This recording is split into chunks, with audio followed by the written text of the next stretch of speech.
This is Joe Castello's WFO Radio Ignition, covering everything that has wheels, an engine, and a driver. The reason I race is to get the chicks. You know what I mean?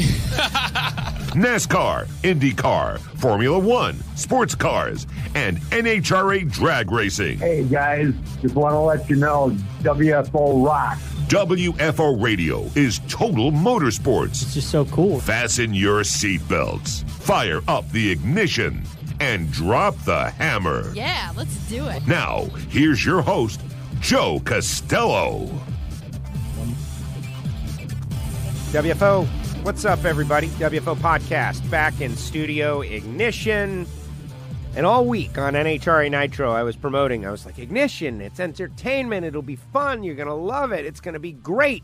And now that we're here, we're in the middle, we're starting Ignition, it's happening. I'm nervous. Like I think I oversold it. It's not that great, everybody. But it will gobble up about an hour and a half of your week. If you're looking for entertainment, see what this is all about. First-time listener, see if you can handle this. This might be too much for you. Hold on. Buckle in. Get ready for the real extreme nature of WFO. And Giovanni in Miami. What's up, Gio? Yeah, welcome to the party. Welcome to the party.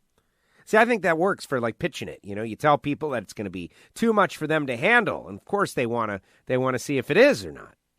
Now, this is obvious. It's just you listening to us talk, so you should probably be able to handle that pretty well. Yeah. You should probably be able to handle that pretty well.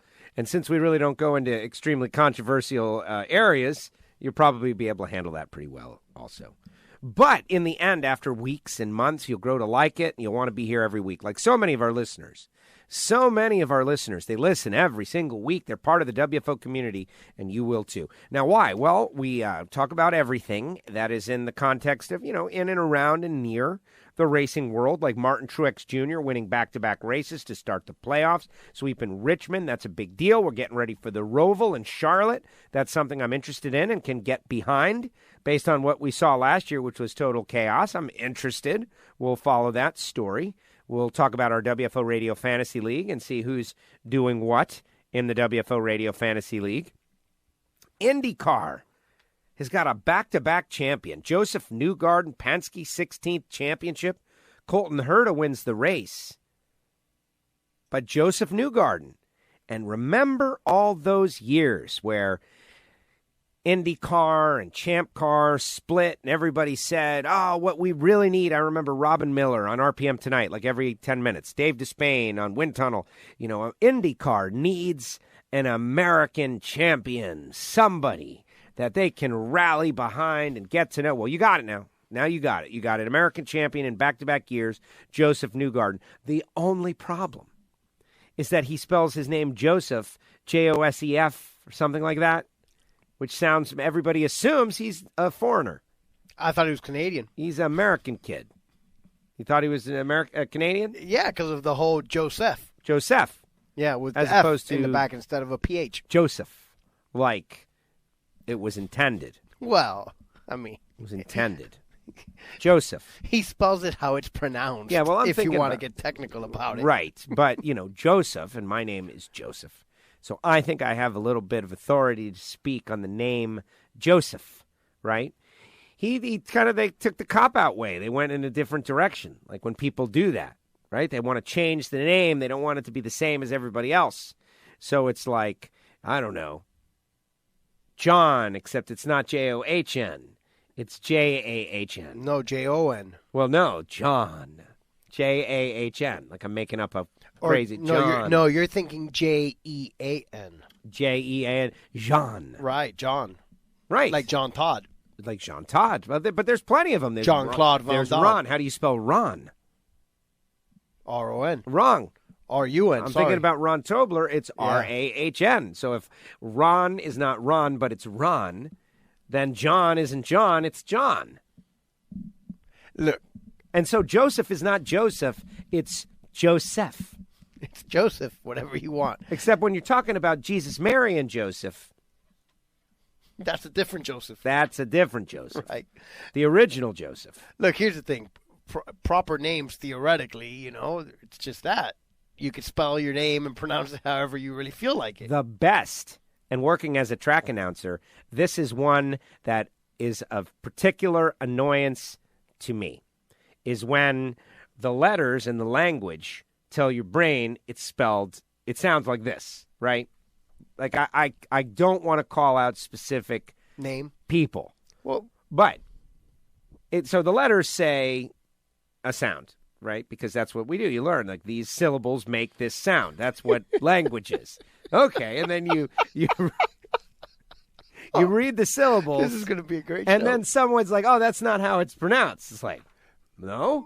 Well, what are they? Oh, it's pronounced, Jenkins." Well, what do you mean? It's not even that's not well.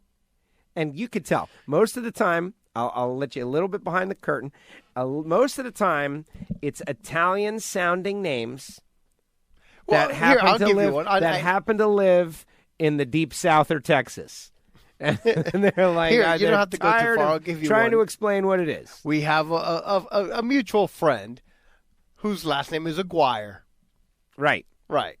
Aguirre. But it's technically not. Aguirre. It's just Aguirre. You don't have to go all crazy and pronounce it like if you were Italian. No, I have But- to. You have to do the No, whole no, you pronunciation. don't. It's just that his parents are Hispanic and their name is Aguirre.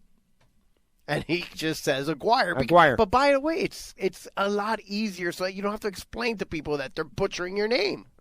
And that's really it right there. At some point, you just give up. It's like there's But- no way you're going to hold back the tide of 1,000 people in a town. Everybody gets to know your name, and they're all going to mess it up exactly the same way. Just what are you saying? What did you say my name was? Jenkins. Yeah, that's it. Jenkins. And so Castellano, Castellini. Yeah, Jenkins. Thank you. And that's why, like Dean Martin, right? all the It's like different Martinelli or Seans. something. Sean, Sean, Shawn. Scene. Yeah. Oh my God. Well, how many others are there? I know I've seen a couple. SHAWN, and I know SEAN. There's a third way that I've seen it, and I was like, "That's Sean." And then we're not even talking about the new made-up names. Oh yeah, don't get me started. There's with lots those. of new made-up names. Yep. We don't want to get into any of those. Right. The Cubans got a whole bunch of them. I mean, every time I meet some new Cuban, I'm like, "Your name is what?" I'm like, "What, did you guys run out of names down there? You're just making stuff up, right?" People, well, they are, and No, everybody obviously. is. Everybody wants to be unique, so they come up with something, right? They come up with something. And, good for them. I'm happy. Like, my name is Joe. And so that's not really a creative name. It could be J.O. Right. Or J-O-H. Yeah. Joe. Sounds like a new perfume by Calvin Klein. Joe. That would be G.I.O. G-I-O is G-I-O. And then, that one would be, that one would be by Armani. Gio Armani. Well, that's it is. He's got a perfume. It's named G.I.O. Oh, really? There is a Armani perfume named G.I.O.? Yeah. Oh, my gosh. Yeah, see? Like, we're running out of letters. That's what we need. We need a new alphabet. That's the next thing to shake up the world. We should mix it up and mix letters and numbers and start naming people that way. I think people are already doing that. Like That's the Jeter thing, with the backwards threes and stuff for the E's and like respect. right. The Yes, Jeter and respect. the S is a 2. Right. Right. Yes, exactly. See, dude, Well, I'm remember, glad you with the program. What did George Costanza want to name his kid? Bosco. No. I don't remember. You don't remember? No, I don't. Shame. He wanted to name his kid Seven. I don't remember at all. After Mickey Mantle, of course, his favorite player. He wanted to name him Seven, and so what happened? He revealed it, and then somebody took it, and they named their kid Seven. And George was very upset. George is always very upset. So what about that first-time listener? You didn't expect it to go in that direction. Yeah, I pulled a Costanza at the office today. Oh, how so? You walked out after you said something funny? I got a couple of things right, and I said, I'm out of here because the next thing coming out of my mouth is not going to be right or smart. That's good. Well, it's definitely a great comedic observation that when you say something great and everybody gives you the, I'm like, all right then. you should leave. I'm not going to say anything better than that, I guarantee you. Right. You try to hang around. Meanwhile, we got the Yankee game on, and Gio is very, very disappointed about what's going on. You could see he's almost ready to concede defeat. In the conversation we had earlier today, he's like, oh, you're talking about how we're not even going to get through the first round. That was very defeatist of you, by the way. Right in front of Big Dave. You mentioned we're going to Houston, and I'm like, yeah, because I didn't realize that you were already just glossing over the divisional championship. That's not really the it. Divisional series. I think about, I get what you're saying. Like, why bother thinking ahead of anything? Well, that's true. Well, the issue is that the two teams that we may play are both problematic. Well, when you get to the playoffs, everything's problematic. Yeah. That's why they do them. Speaking of which, NHRA playoffs going on, headed to St. Louis tomorrow. Don't know when you're listening to this, so maybe it was today or yesterday. But I am excited. Worldwide Technology Raceway, the AAA Midwest Nationals, race 2 of the countdown. How about this week of WFO? The NHRA Nitro interviews that have dropped out. They haven't dropped out. They've dropped, and they are out. They're not dropped out. That kind of sounds negative. But Steve Torrance, J.R. Todd, Austin Prock. Excuse me, but I think that's blockbuster stuff right there. It's not just some ordinary dudes. You got Steve Torrance, who's out of first place for the first time in like half a year. Aren't those the two defending champs in field? Both are defending champions. Both had really interesting things to say. Right? That's what WFO is all about. And that's why we've been around for 10 years. We have star power on this podcast feed. Star power. And us also. We're here too. Torrance was great. Proc was great. JR was great. Talked about that whole Toyota midget racing thing. Slinging a little dirt. And talked about this weekend's racing. If you're going out there, remember, Saturday is WFO Shirt Day. Meaning you go to the Nitro Fish trailer and you buy a WFO Radio t-shirt and wear it on Saturday. Yeah. I'll be wearing mine. I have yet to pack. Where's my shirt? You got to buy it. You got to buy it at nitrofishracing.com and represent. Fly your WFO. That's a great point that you just made. The people out there thinks that you're, an insider. And so that for you, everything is free. And that you get everything. You're outfitted. And that is not true, is it? Obviously not. Obviously if I'm sitting not. here whining and complaining that where's my shirt? Where's my shirt? That's right. And you know the reason. Where's my shirt? And you know the reason is that, Randy Lynn and Nitro Fish have, handled everything for me. So I really want everybody to buy them. We can find out who really likes WFO. We're going to find out now. This isn't some freebie giveaway QAM Joe Rose t-shirt. Sorry, Joe. Why are you taking shots at Big Head? Well, because I got like 17... 17,000 of those. I got a bunch of Joe Rose morning show, the ticket. 560 shirts. And little advice for all you kids out there that want to get involved in the broadcast industry of any kind. Don't do it. Radio, sports radio, all of that. Whatever. If you want to do it, do it. But don't ever buy another T-shirt again. That's all. There will be T-shirts. If nothing else, there will be T-shirts. I still have tons of those free T-shirts. They may not be your favorite T-shirt, but there will be T-shirts. You know what else I have? No, they may be from teams you have no interest in and events you have no interest in, but sponsors free that you don't T-shirts care about will be coming out of the woodworks. Yeah. You know what I had a ton of that I finally got rid of some of them? What is that? I had sweatshirts. Oh, my goodness. I had because it's so hot down here. Because it's so cold down here. Right. We had the opportunity to wear sweatshirts about twice all year. Well, you know where the sweatshirts were all from? And let's see if he knows. Satellite. No. Okay. The satellite radio days. No. Prior to that. No. After that? Scarlets. Oh, my goodness. Oh, from a sponsor. Remember all those? Yeah, remember the towels. Towels. Towels from Just the all sponsors. kinds of stuff. Yes, of course. The sponsor stuff is... The swag.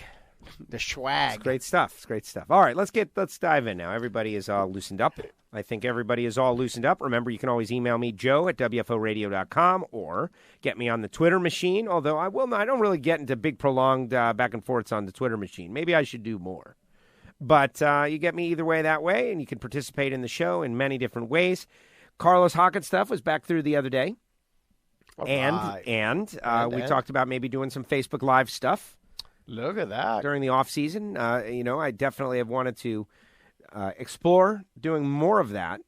And we just, it's busy. So, but anyway, Martin Truex Jr. wins the race, wins at Richmond. Looking forward to the Roval. Truex, is he using up all his wins right here at the start? Like, that's a discussion that's worth having. Like, hey, Martin, spread them out a little bit, like one per stage. How about that? But that'll get you the championship. Right. Just one per stage. But Martin Truex gets the win. Kyle Busch second. Denny Hamlin at third. Let's hear what it's like. What do you think about winning the first 2 races, Martin?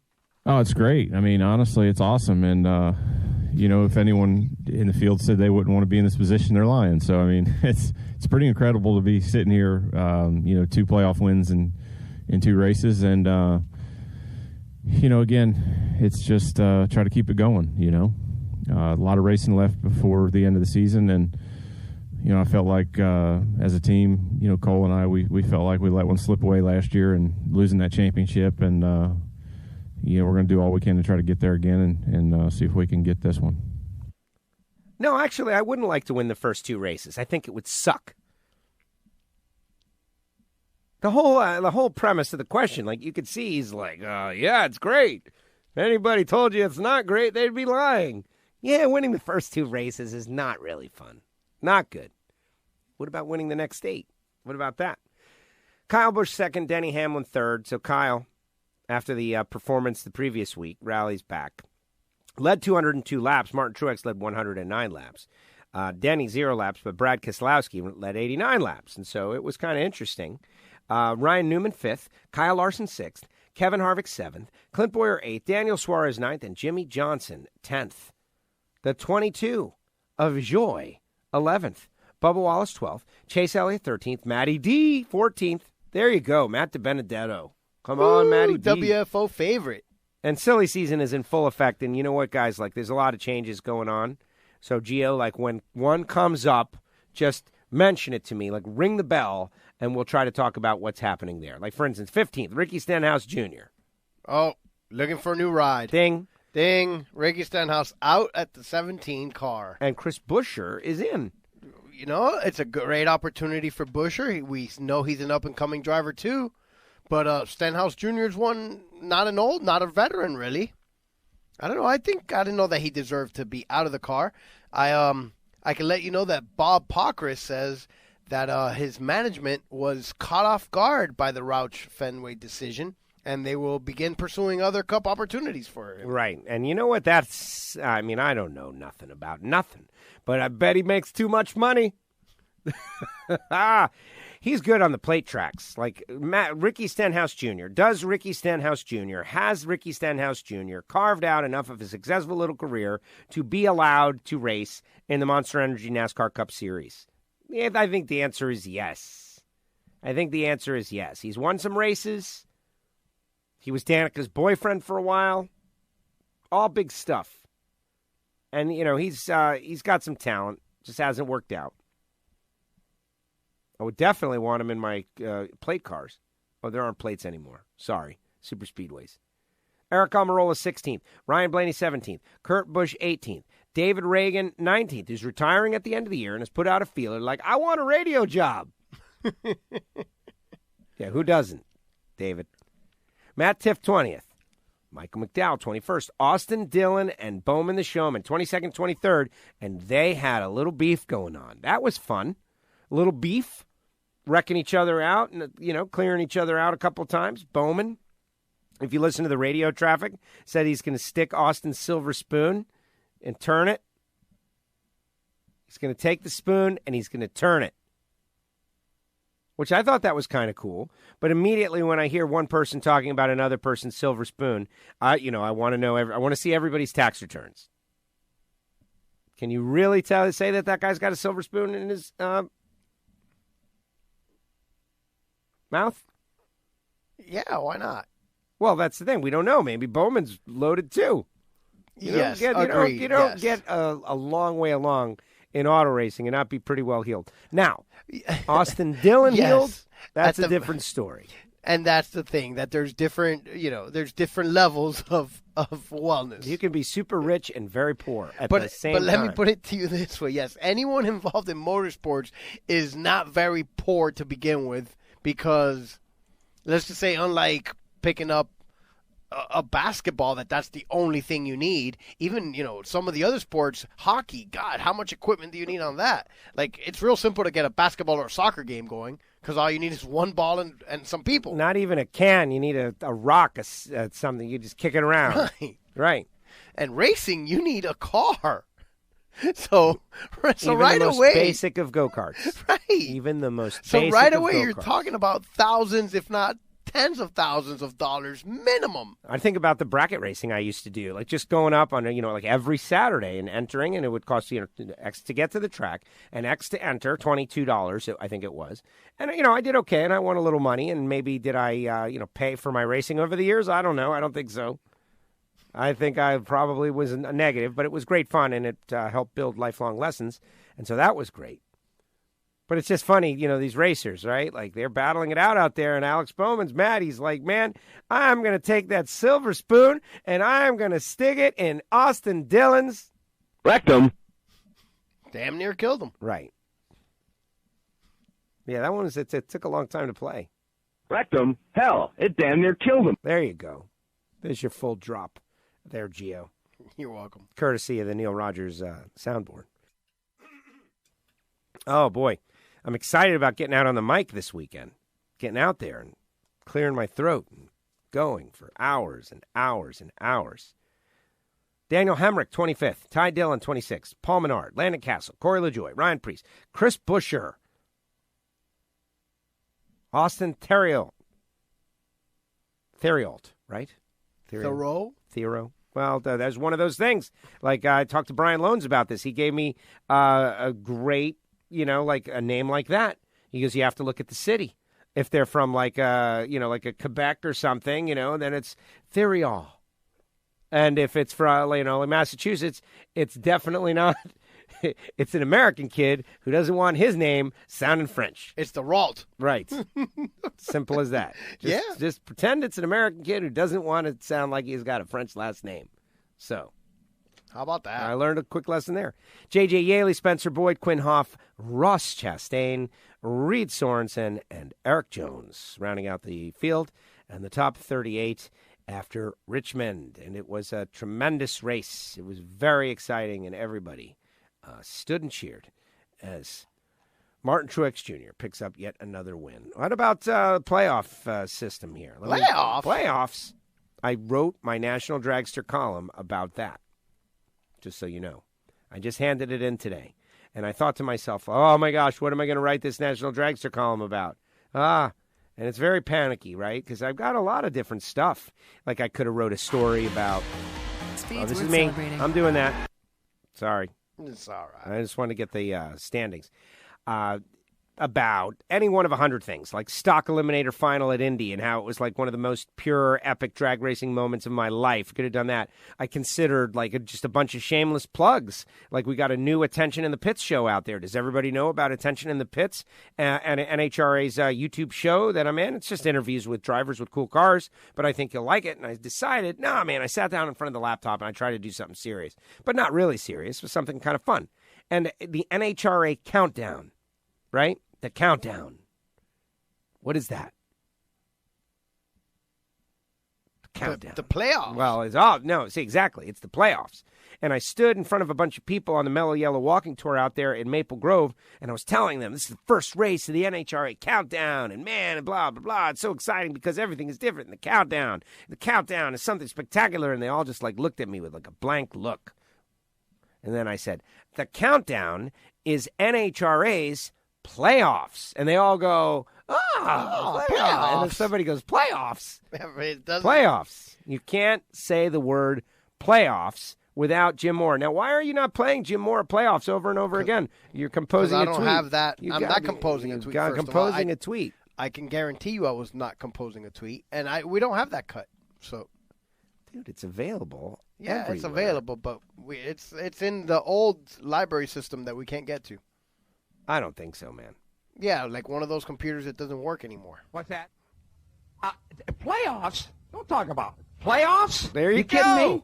Well, if you Playoffs? talk all over it, I'm not going to be able So to we get can it. win a game. Playoffs. What's great. that? Playoffs? Don't talk about playoffs. You kidding me? Playoffs? I just hope we can win a game. There you What's go. that? Playoffs? Don't talk about playoffs. You kidding me? There you go. Playoffs. And so I think we should rename it the playoffs, just like NASCAR did, or my new term, which is the NHRA's playoffs, also known as the countdown.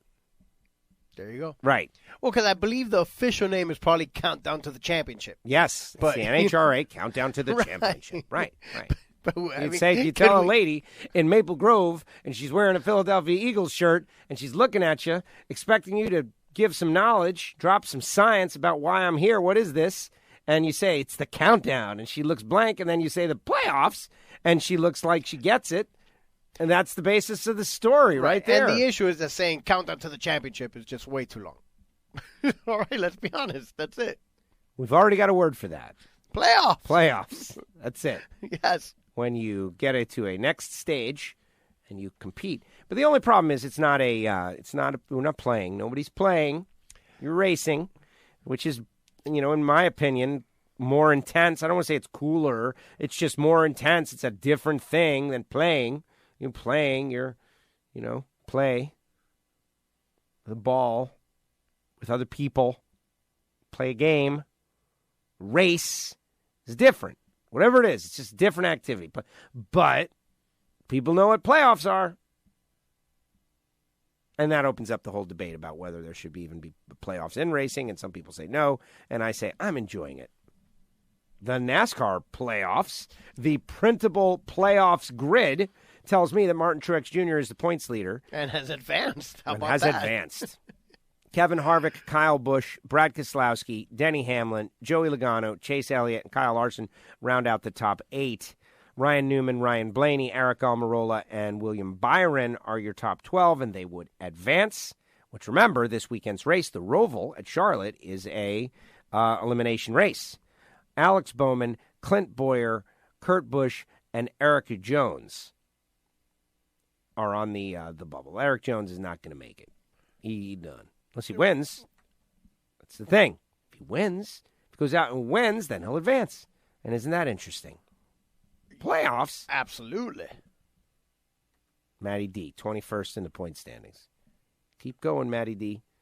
Even with all the great runs, he's a little behind Chris Buescher. Paul Menard, look at that. Well, I think He's going to take the car of the guy that's 2 positions ahead of him. Yeah. Let's see where the car finishes. Austin Dillon in the 3 car is 22nd in the points. He was in the playoffs last year. Take that silver spoon, and I'm going to turn it. There you have it. I like those two battling it out, though. Kind of interesting. Fantasy League Did results. some guys advance already? How come some of these? Oh, these guys had wins. Is the only thing I can assume why they have asterisks by their names. Are you confused by the printable playoff grid? Yeah, I'm confused by by some guys being bold with an asterisk next to their name. But now I'm I guess I have figured out that those are the guys that had wins on the year. Right. All right. Speaking of wins, time for Fantasy League results. 28th week of the season, and the weekly winner scoring 361 points. Oh, I saw that. Mr. Fantasy NASCAR. Here he comes, guys. Here he comes. He's coming up to eat your lunch is what he's doing. The Fantasy Playing Hall of Famer is coming up to eat your lunch. Coming to get his name on our He's trophy. going to get the name on the trophy. He's going to take Patrick the Webmaster's name and erase it. Should we tell everybody that we already had the plaque made with Patrick the Webmaster on there just as a gesture of goodwill? Kidding. Royal Flush Racing second, 354. Smothered and Covered, 352. Third, tied with Elephant Racers. Third, how is that? Not really tied, because Elephant Racers is 349. Highline Real Fine, 346, tied with Craig and Newhall at 346. Day Racing, 21. Seventh, Beats. Beats is now just Beats 1. Eighth. No longer Beats Girl? No, it's just Beats. Right. Beats 1. But there's probably another Beats. I'm going to go out on a limb. Maybe. Dirt Girl number 2 and Northwest Nitro Fanatics, 8th. And Craig from the Northwest Nitro Fanatics posted something offensive. How does Beach 1 get a top 10 performers when they're all the way down there at the bottom of the standings? Unbelievable. Mr. Fantasy NASCAR, most points. Biggest gainer, Highline, real fine, 346, up 5 positions. Biggest loser, Mischief, bent valve, down 4 positions. And see, you can see, though, that everything is kind of evening out when the biggest loser is down only 4 positions. The leader, by 23 points, Bull's Wool from Down Under. Oh, it's not a new leader? No, he's not a new leader. He's been the leader I was for just a few weeks. excited to hear the sound. He's been the leader for a few weeks. I mean, if you really No, don't do it. I'm sure everybody was super excited. Patrick the Webmaster is now second, 23 points back. Jambalaya J Racing is third, 69 back. Mr. Fantasy NASCAR coming on strong, 99 points back in fourth. Royal Flush Racing, fifth, 125 back. I can see your Almirola's plunging like a rock. Oh, Steve, what happened? You didn't want to get the Almirolas on the trophy, huh? 100, that's what he jinxed himself. He did. He jinxed himself. I can see your Almirola's was the reason he was doing so well, and he kind of, his own name. He shouldn't have brought it up till after he won. Right. Thinking about the name on the trophy. Big mistake. Next year. He'll just worry about it next year when he's sitting there in the top 5, prepared with 8 races remaining. That'll happen. Careful. It's really tough to go top 3 years in a row.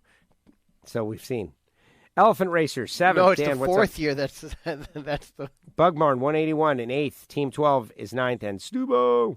Supergas Krujif is a 10th. And everybody is within 200 points there. So y'all got still a chance. Y'all. The top 10 is within 196 points. Smothered and Covered Past Champion is 11th. All right, now we're going to do All-Stars and on the 5s and all that stuff. Craig and Newhall is 15th, just behind Rich and Saugus and Southern Racer X. You can see Rich and Saugus was out at the Big Rock Show this past week. I almost went to the Big Rock Show. And just ahead of 2014 champion Uper 1. Just ahead of Uper 1.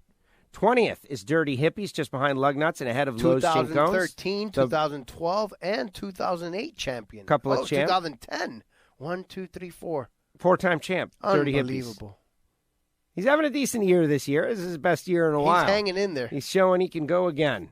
He's got one more left in him. No, one more ride. Dropped a few, and Dirty Hippies, spots. Did you see he was in Vegas? I did. I communicated felt bad. with him. Like I was communicating with him too, but I was like, I told him a couple of spots to go to. But I don't want you to. I want Rich to go to Vegas and explore and feel amazing, and maybe he finds something that I don't know about. Which, by the way, I'm getting ready for 11 days in Vegas. Oh goodness, 11 days. I know. It's crazy. Is it 11 or is it 9? I don't know. It's too much. Too many days. But it is what it is. Let's see.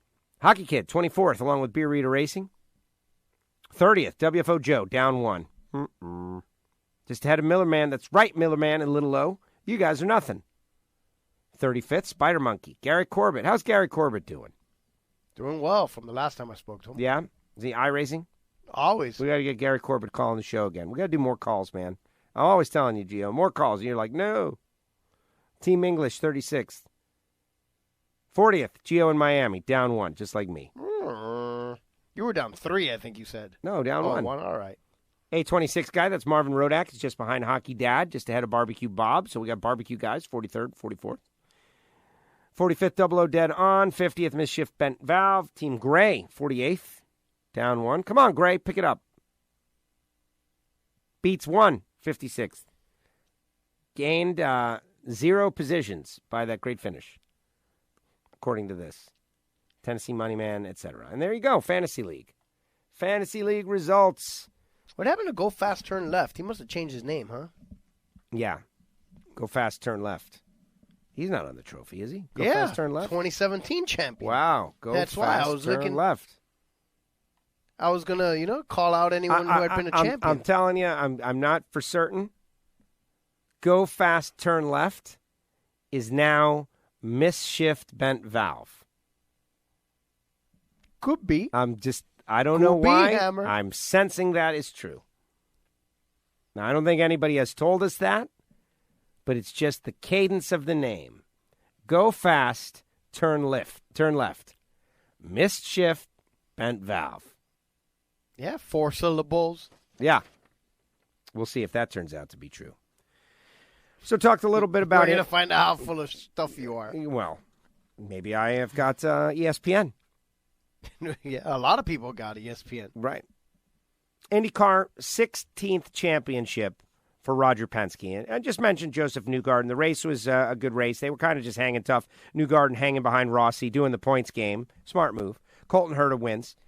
You know, and speaking of IndyCar, the race Sherpa, our friend who I have met out at the NHRA, who goes to a lot of IndyCar races. His name is Derek, and has actually gone to a couple of IndyCar races. He's the race Sherpa. That is his, his business. He goes around, does tours at NHRA races and brings people. They pay to go on these extravaganzas and all. And so he was out at Laguna Seca Raceway and recorded a couple of reports for us and sent them over via email. And, of course, we were going to listen and to cut them up and we did not do any of that.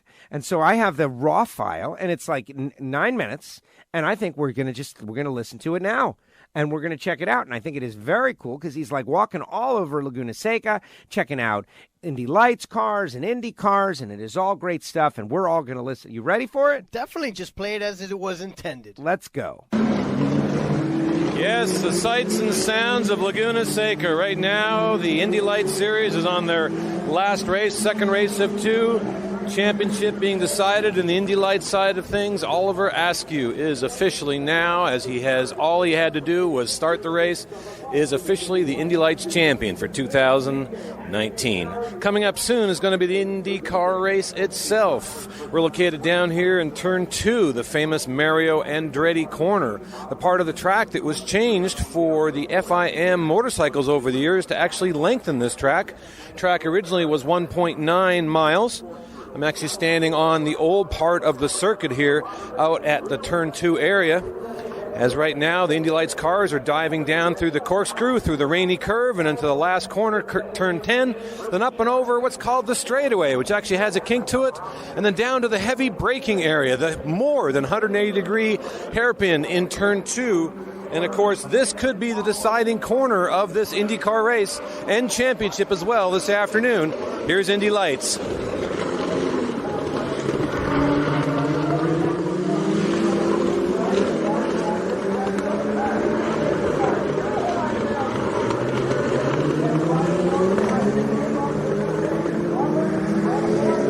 Sliding through the corner here. There's a lot of wind, a lot of fog this morning, and of course this track surface has a lot of clay in it. It's very smooth. Of course, this natural terrain road course originally designed back in 1958. Think way back, Steve McQueen used to race here. He had a choice in 62 to continue racing or to continue in the movie business. Well, other race drivers around the world are probably happy he headed to the movie business, but there's a lot of storied history here. Of course, the iconic corkscrew, a drop of some 153 feet, actually about the same size drop in elevation from the top of the pagoda at Indianapolis Motor Speedway to the bottom. Just an amazing circuit. If you've never been out here to the Monterey Peninsula, it is quite the place. But this track, a low grip surface, the drivers and racers have been asking to have it resurfaced, but hopefully it doesn't get resurfaced because it's been crazy. There has been every championship contender in this race today, the final one of the IndyCar circuit, sliding off track. We're going to let you hear the Indy Lights again one more time.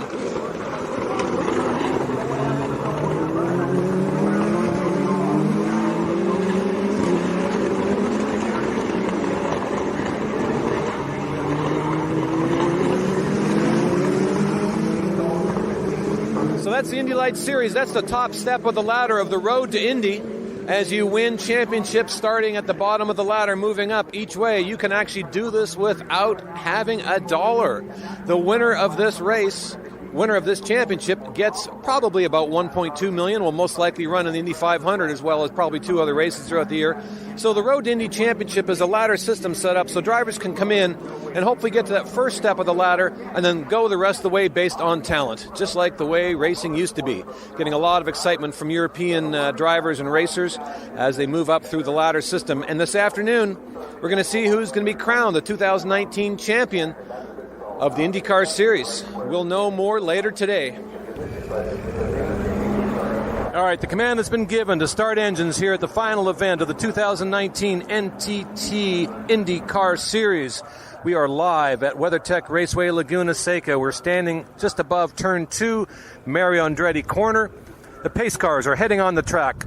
Cars have started. They will be rolling down this corner, which could be the deciding factor of this race here in just a moment. Going to be a 90-lap race, beautiful California sunshine.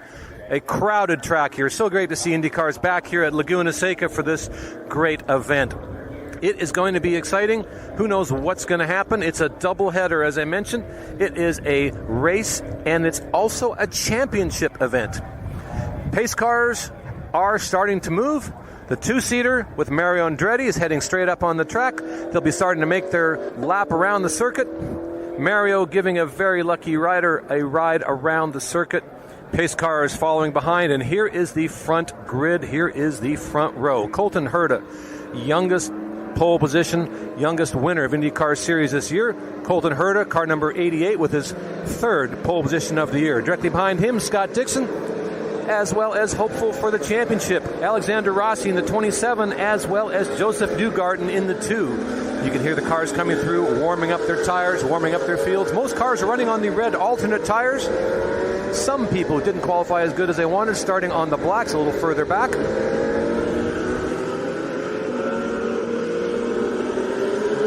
Radio checks are happening.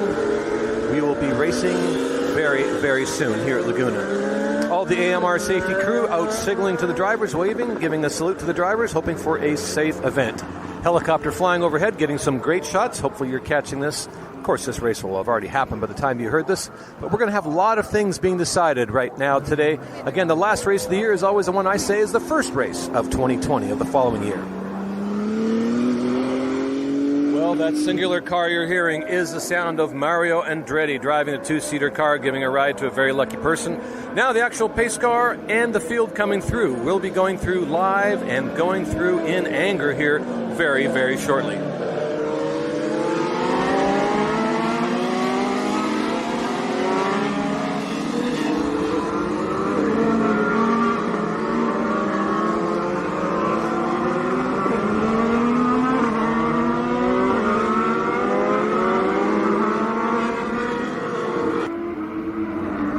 All right, 90 laps to go. Pace car lights are turned off. It is going in this time. Next time by, they'll be going by in anger. One driver to keep an eye on for sure in this field is going to be the number 10 of Felix Rosenqvist. He got a penalty yesterday for impeding a car in qualifying.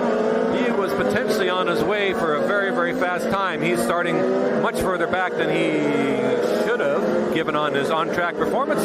That's just the way it goes.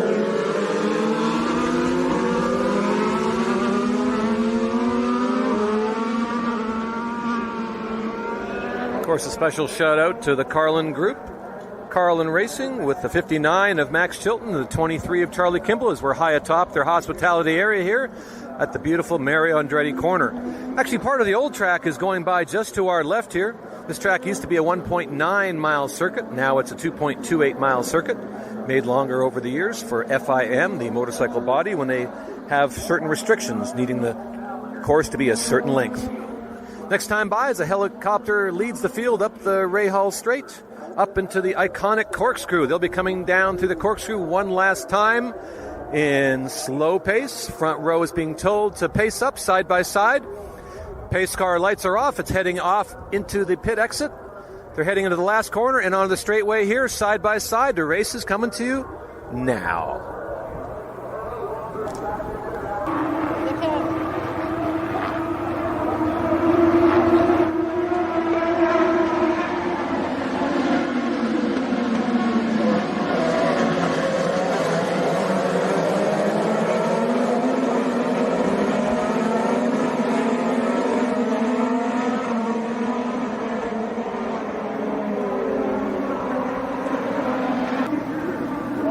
The race has started. Colton Herta is leading the pack up the hill, up the turn 5, turn 6. So far, it's been pretty green. We'll see what's going to happen. When this race is over, we'll have a brand new race winner, and we'll have a brand new champion for 2019. So the 2019 NTT IndyCar Series comes to a close here at the WeatherTech Raceway Laguna Seca. The race was an interesting one. Colton Herta, with his third pole position of the year, translates that number one starting spot into a win here at Laguna Seca. And the double drive-in, yes, the double bill feature, a race and a championship. Mr. Newgarden is the new 2019 IndyCar Championship. Joseph Newgarden from Team Penske wins the overall championship. Colton Herta wins the race. A great time was had by everyone down here. Just an absolutely beautiful day. I got to mention at one point, if you're up on top of the corkscrew, like we were at one point, that fog rolled in, and boy, did that temperature ever drop. Beautiful sunny day here in California, the Central Coast, Monterey, Laguna Seca, WeatherTech Raceway. If you have not a chance to be here, definitely recommend coming to a great race. The first time that IndyCar has been back here in a number of years to wrap up the season championship. Before you know it, we'll be back at it again next year. WFO fans, hope you enjoyed a little bit of a race report here from Laguna Seca. And there you go. How about that? That was pretty cool. Woo! Thank you, Race Sherpa. I think he intended us to break it up into different files, and I didn't fully understand that. You know, like we could have done little clips like, oh, let's talk to him here. He just kind of recorded straight through, but I think that the audience got that, and it was cool. I think it works better this way. And Newgarden went on a big media tour today and was actually at Yankee Stadium. The problem is the Yankees are down at Tampa. Why are we? Let's wait. Why are we not at this game over there in Tampa? We have never really gone to Tampa to see the Yankees.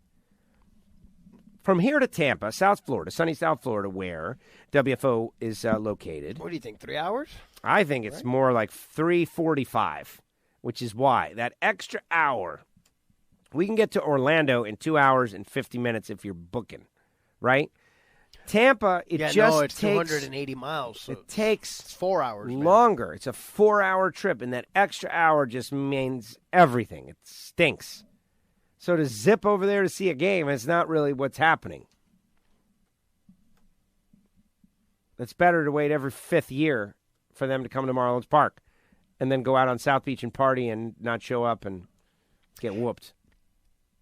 Yeah, I've considered it, but like for instance, they're playing a 2-game series yesterday and today, which would be Tuesday and Wednesday, midweek. Not possible, right? However, I would have to take time off from work. What about the playoffs? To trek the 4 hours over there. Playoffs. What about the playoffs?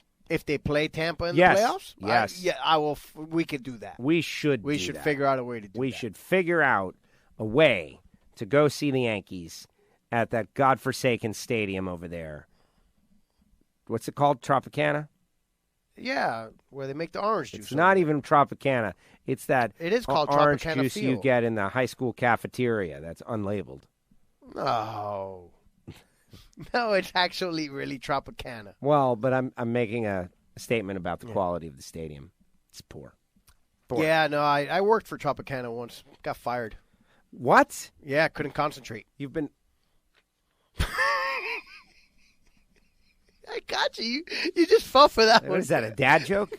Is that what we're doing? That's a dad joke. You're doing dad jokes now. Dad jokes are a thing. You know that.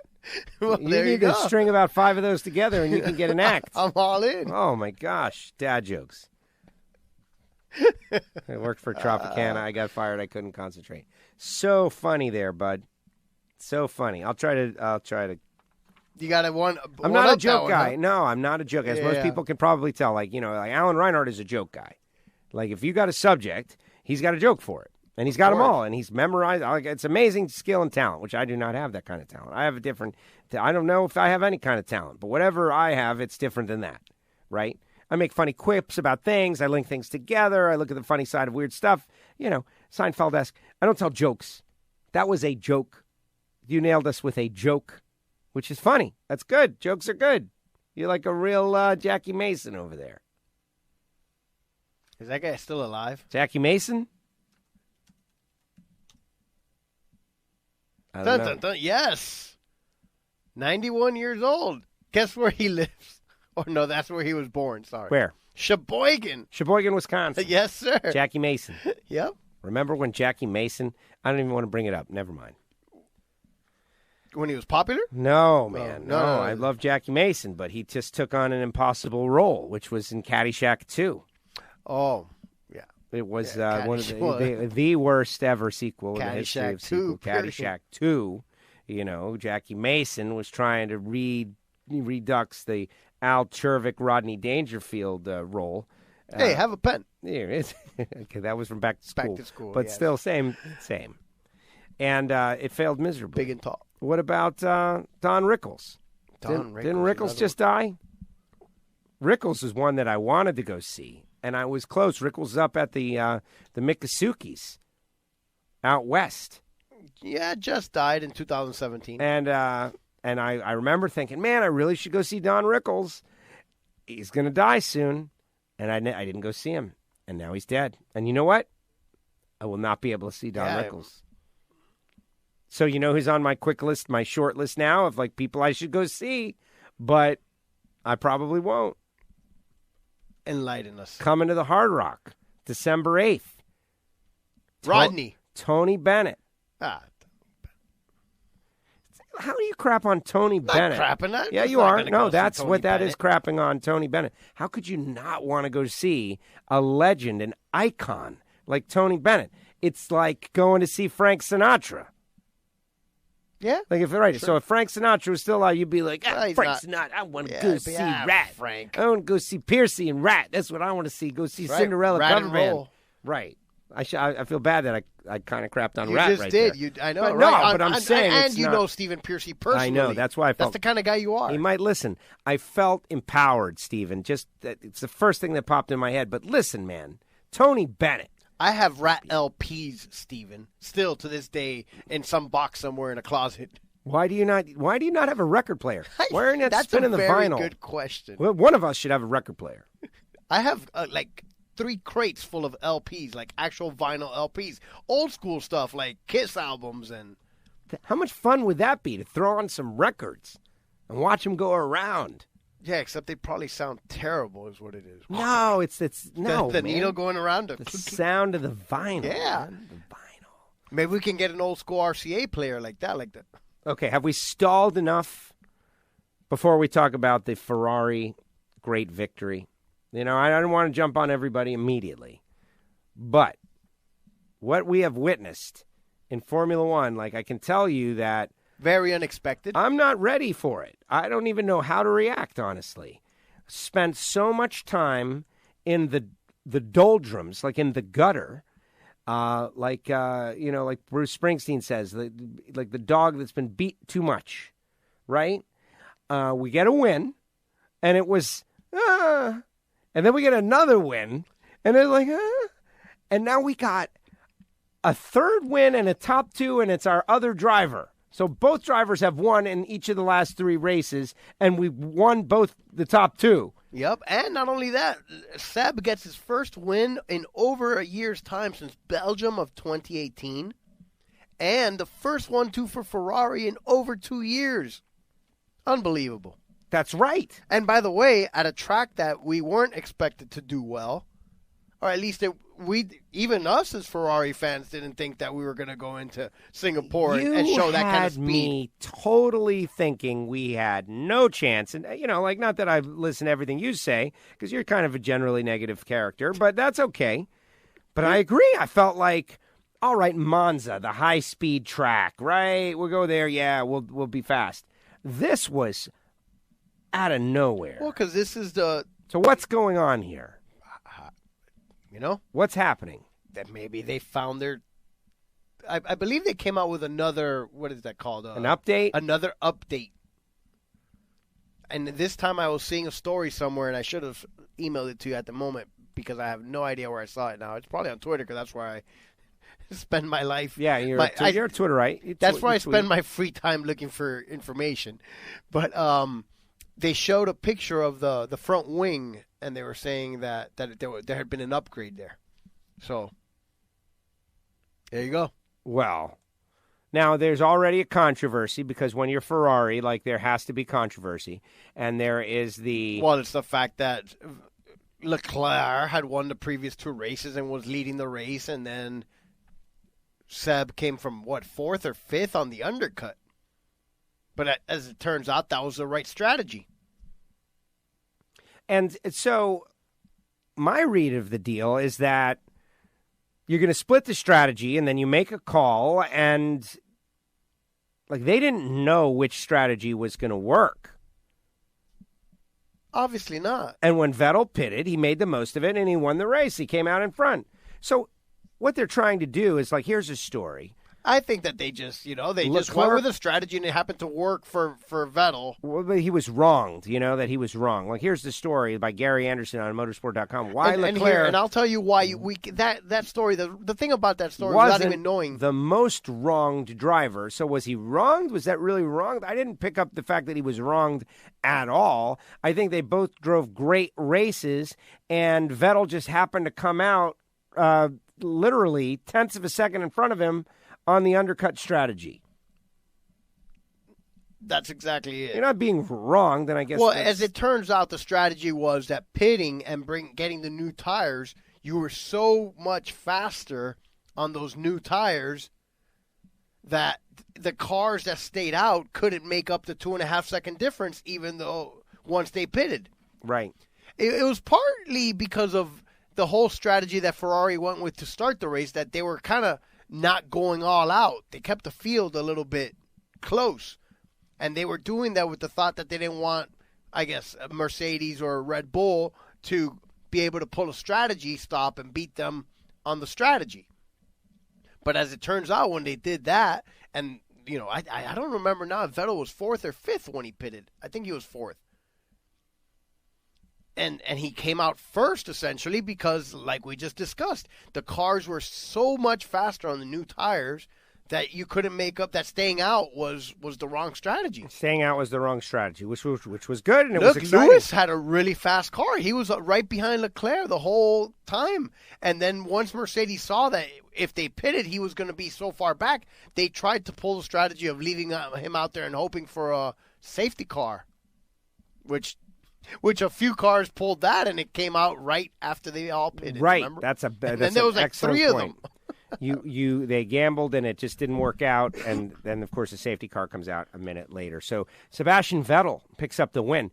I supported him the whole time. I bet you feel pretty terrible about all that stuff you said about him, the mistakes that he made. I don't feel terrible. That's how I felt at the time, and that's what was going on, and he was making mistakes. And he showed that he has, we even discussed the fact, like, hey, this guy's a 4-time champ, man. He's not just going to fall off the face of the earth. We thought that it might have been a mental thing. Well, like that he was over Formula One, and that, he got a win here, so maybe it'll bring him back. Go, Seb. Oh, I'm very interested. Here we go again. We got another race. Let's go. Yep. It's very exciting if you're a Ferrari fan. So Vettel, Leclerc, Verstappen was the podium. Lewis was 4th, Bottas 5th, and where was the nearest? Where was the nearest Haas F1? 11th, Grosjean.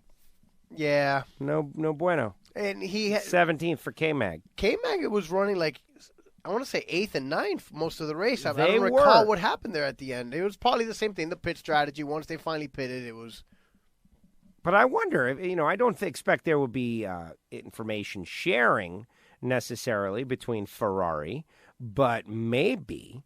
And here's a little video on motorsport.com that I'm not going to play, but the caption says, because it's a graphic. It's it's a 3D animation. Ferrari was expected to slip back behind Mercedes and Red Bull on the streets of Singapore, but with the help of a new high downforce upgrade package, it took pole position and claimed a 1-2 finish. Jake Boxall Legg takes an in-depth look at the new parts with the help of their exclusive 3D animation, and he helps explain the long, sometimes painful journey Ferrari went on to get to this point. Hey, man, whatever. It has been a painful journey. It sure has. Now, the Haas F1 report, Roman Grosjean answers questions before the Russian Grand Prix. Well, I do believe that they said on the broadcast that Hülkenberg was in talks to replace Grosjean, but that he might have asked for a little too much money. They couldn't afford him. That's right. That's what they said. And, I get it. Haas F1 team will run its latest aero spec at Sochi, which is a blend of old and new. Can you explain how the run of car-to-car comparisons over the summer allowed you to get a better understanding of what has been affecting the performance of the Haas VF19 so that ideally you can improve showing in Sochi? We've brought updates during the year on the car, and those updates haven't really been working as expected, so we're trying to understand where the correlation from the wind tunnel to the track is. That's why we're going to try a different setup, a different aero package on the car, see if we can actually get a clear understanding and prepare as good as we can for 2020. There you go. Okay, new. Watch for a new aero package on the Haas F1s this weekend. Yeah. While these car-to-car comparisons Haas F1 team has run in the past Grand Prix are unconventional, it has provided data in real-world conditions. Has this at least helped paint a more accurate picture of why cars are performing the way they are as opposed to an open test where you can only simulate race conditions? Yes, it's been good to compare cars in these conditions. The feeling was very much in line with what we've seen, so that has been really good to be able to do. There it is. With Haas F1 team being one of the smaller teams in F1, does this also allow the team to be more nimble and more open to trying things in an effort to improve itself? More specifically, could a big team have tried as many things as Haas F1 did in the same period of time, or would bureaucracy have gotten in the way?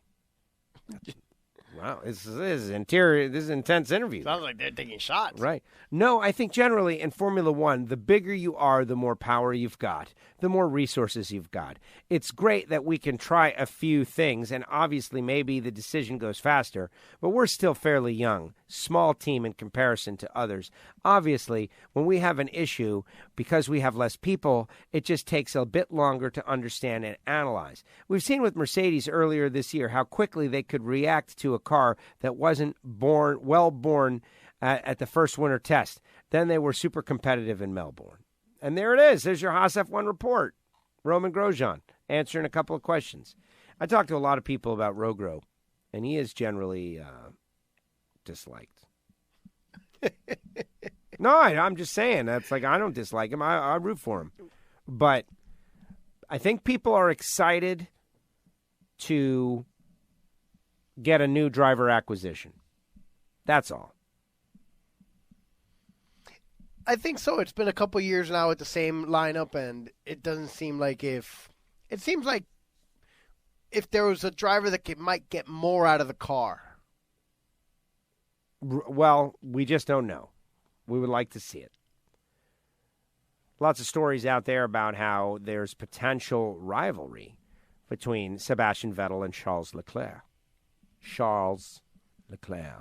Mercedes team principal Toto Wolff has issued a stark warning. Charlie Leclerc, man? Charlie. Chaz. What's up, Chaz? To rivals Ferrari in the wake of Sebastian Vettel's Singapore Grand Prix victory, claiming that the relationship between Vettel and Chuck Leclerc has the potential to turn toxic if not managed correctly. They would know. They had one a couple years ago. Vettel benefited from being... you all right there, bro? Yeah. Yeah, I heard that one. Vettel benefited from pitting earlier than the race leader, pole sitter Leclerc, allowing in Singapore, allowing him to undercut the... I believe Monegasque? I believe Charles is probably from that city in France. Right, I guess. When he pitted himself a lap later, that led to Leclerc complaining angrily over team radio about what he perceived as Vettel's preferential treatment as the German held on to score his first victory. Woo. And off the back of the Italian Grand Prix, where it was Vettel who was angered after Leclerc appeared to renege on an agreement to provide him with a tow in qualifying, it seemed that the relationship between the two drivers was in danger of turning frosty. Oh. Especially now that Ferrari have begun to win races. Yes. Sorry. What? The word? Yeah, the word. Right. Guess where he's from? Monaco. From Monaco. He was born in Monte Carlo. Okay, Monaco. but how do I say that? Monegasque. Monegasque? Yeah, the Monegasque. He's a Monegasque. He's a Monegasque. Anyone from Monaco is a Monegasque. See? I learned something today. I didn't know that. I'm going to drop that somewhere. Man, this guy's a Monegasque. Yes. You sure? It sounds like a negative thing. He's born in Monte Carlo, Monaco. Monegasque. Okay, here, let's see. Monaco, officially the Principality of Monaco, is a sovereign. Yeah, that's it. Monegasque. Monegasque. All right, there it is. Thank you.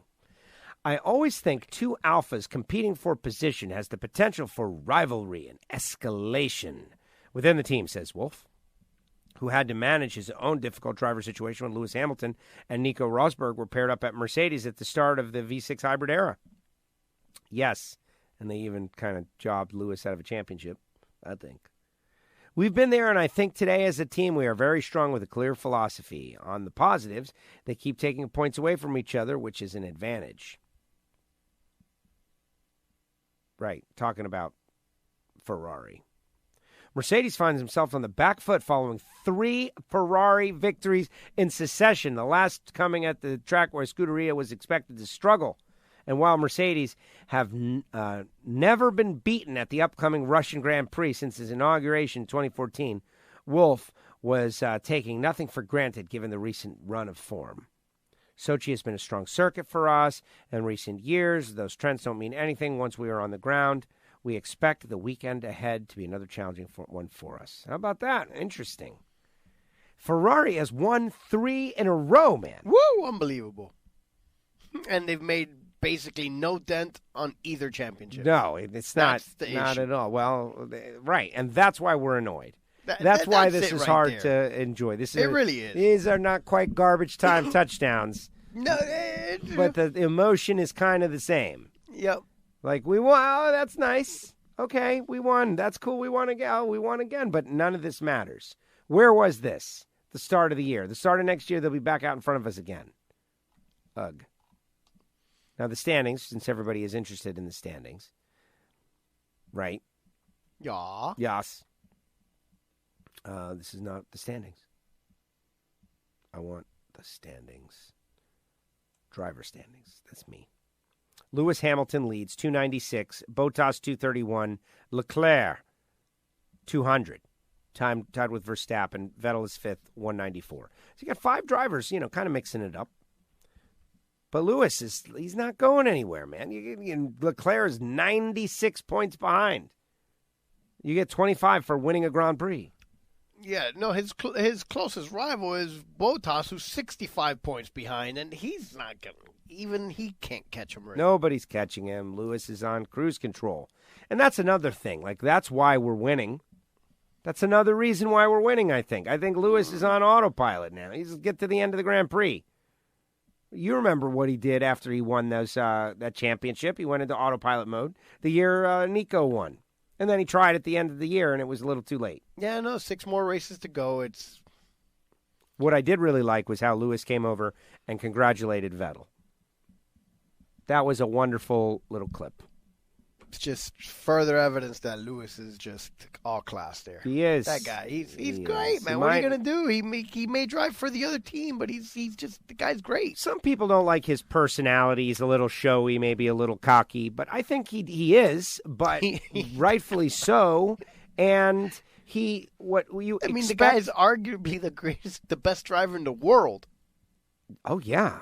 Right, so I think he is. If you are the best in the whole world on amongst the billions of people in the world, yeah, who's a better driver than Lewis Hamilton? Shouldn't you be entitled to be a little cocky? Or you wouldn't be the best driver in the world if you weren't a little cocky. Like, you have to have that thing, that confidence. Well, and especially extra. when you're a 4-time champion, right?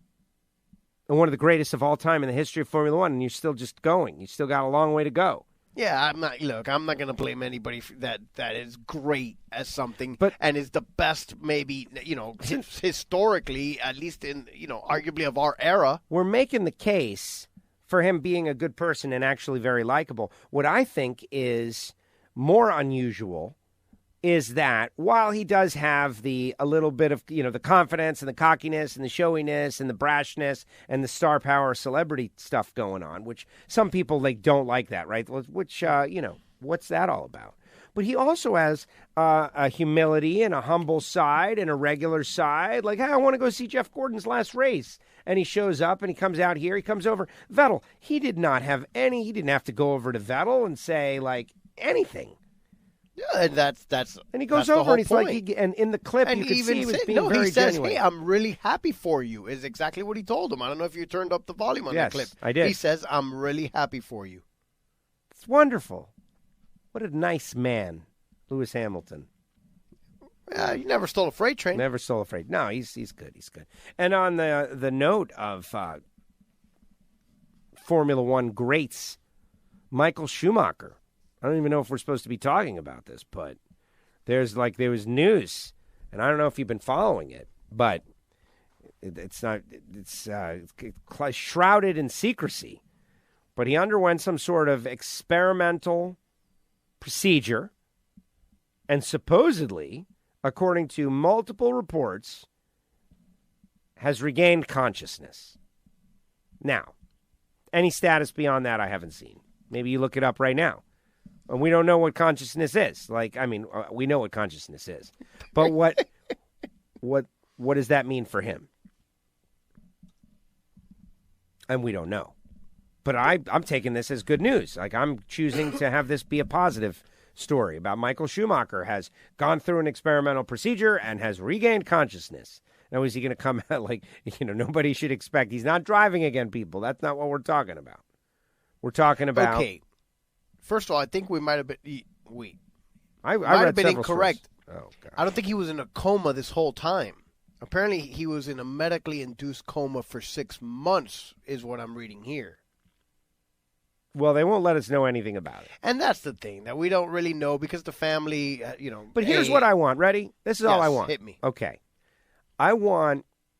Because it's all about me. But I'm speaking on behalf of the fans and the Schumacher fans of the Tifosi. This is what I'm speaking on. It would be great to see Schumacher in a video say, "Hello, fans.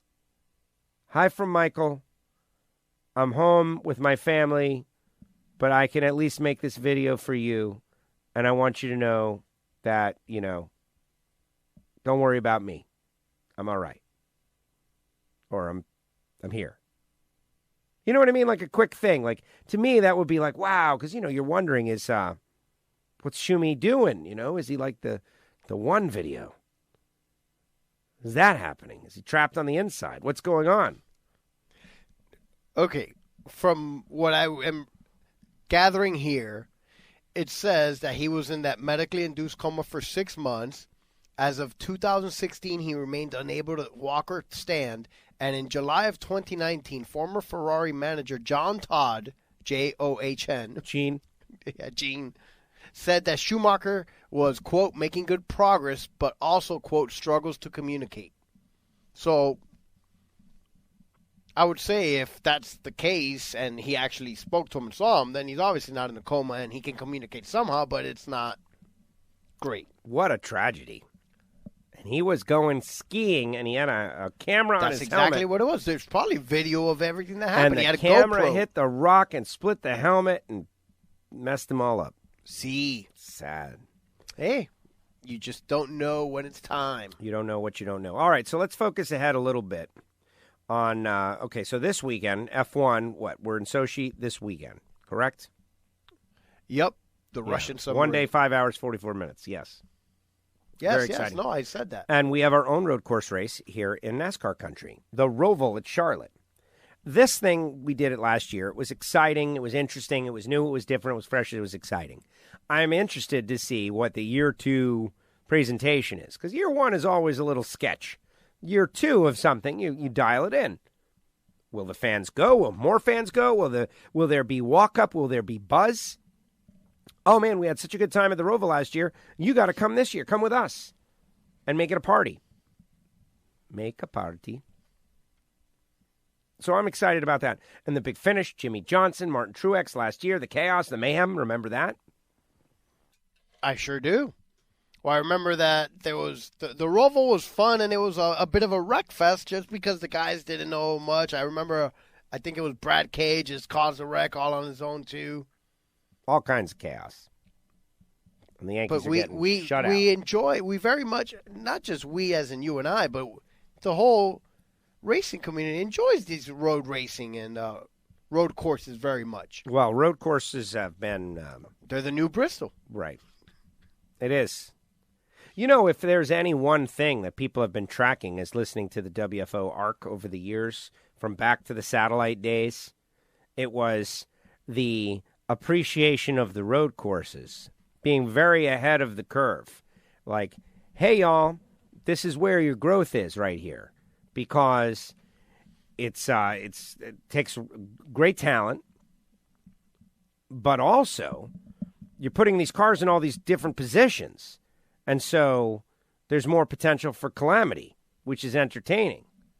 Early on in the NASCAR arc of road courses, there were like 3 dudes that could do it.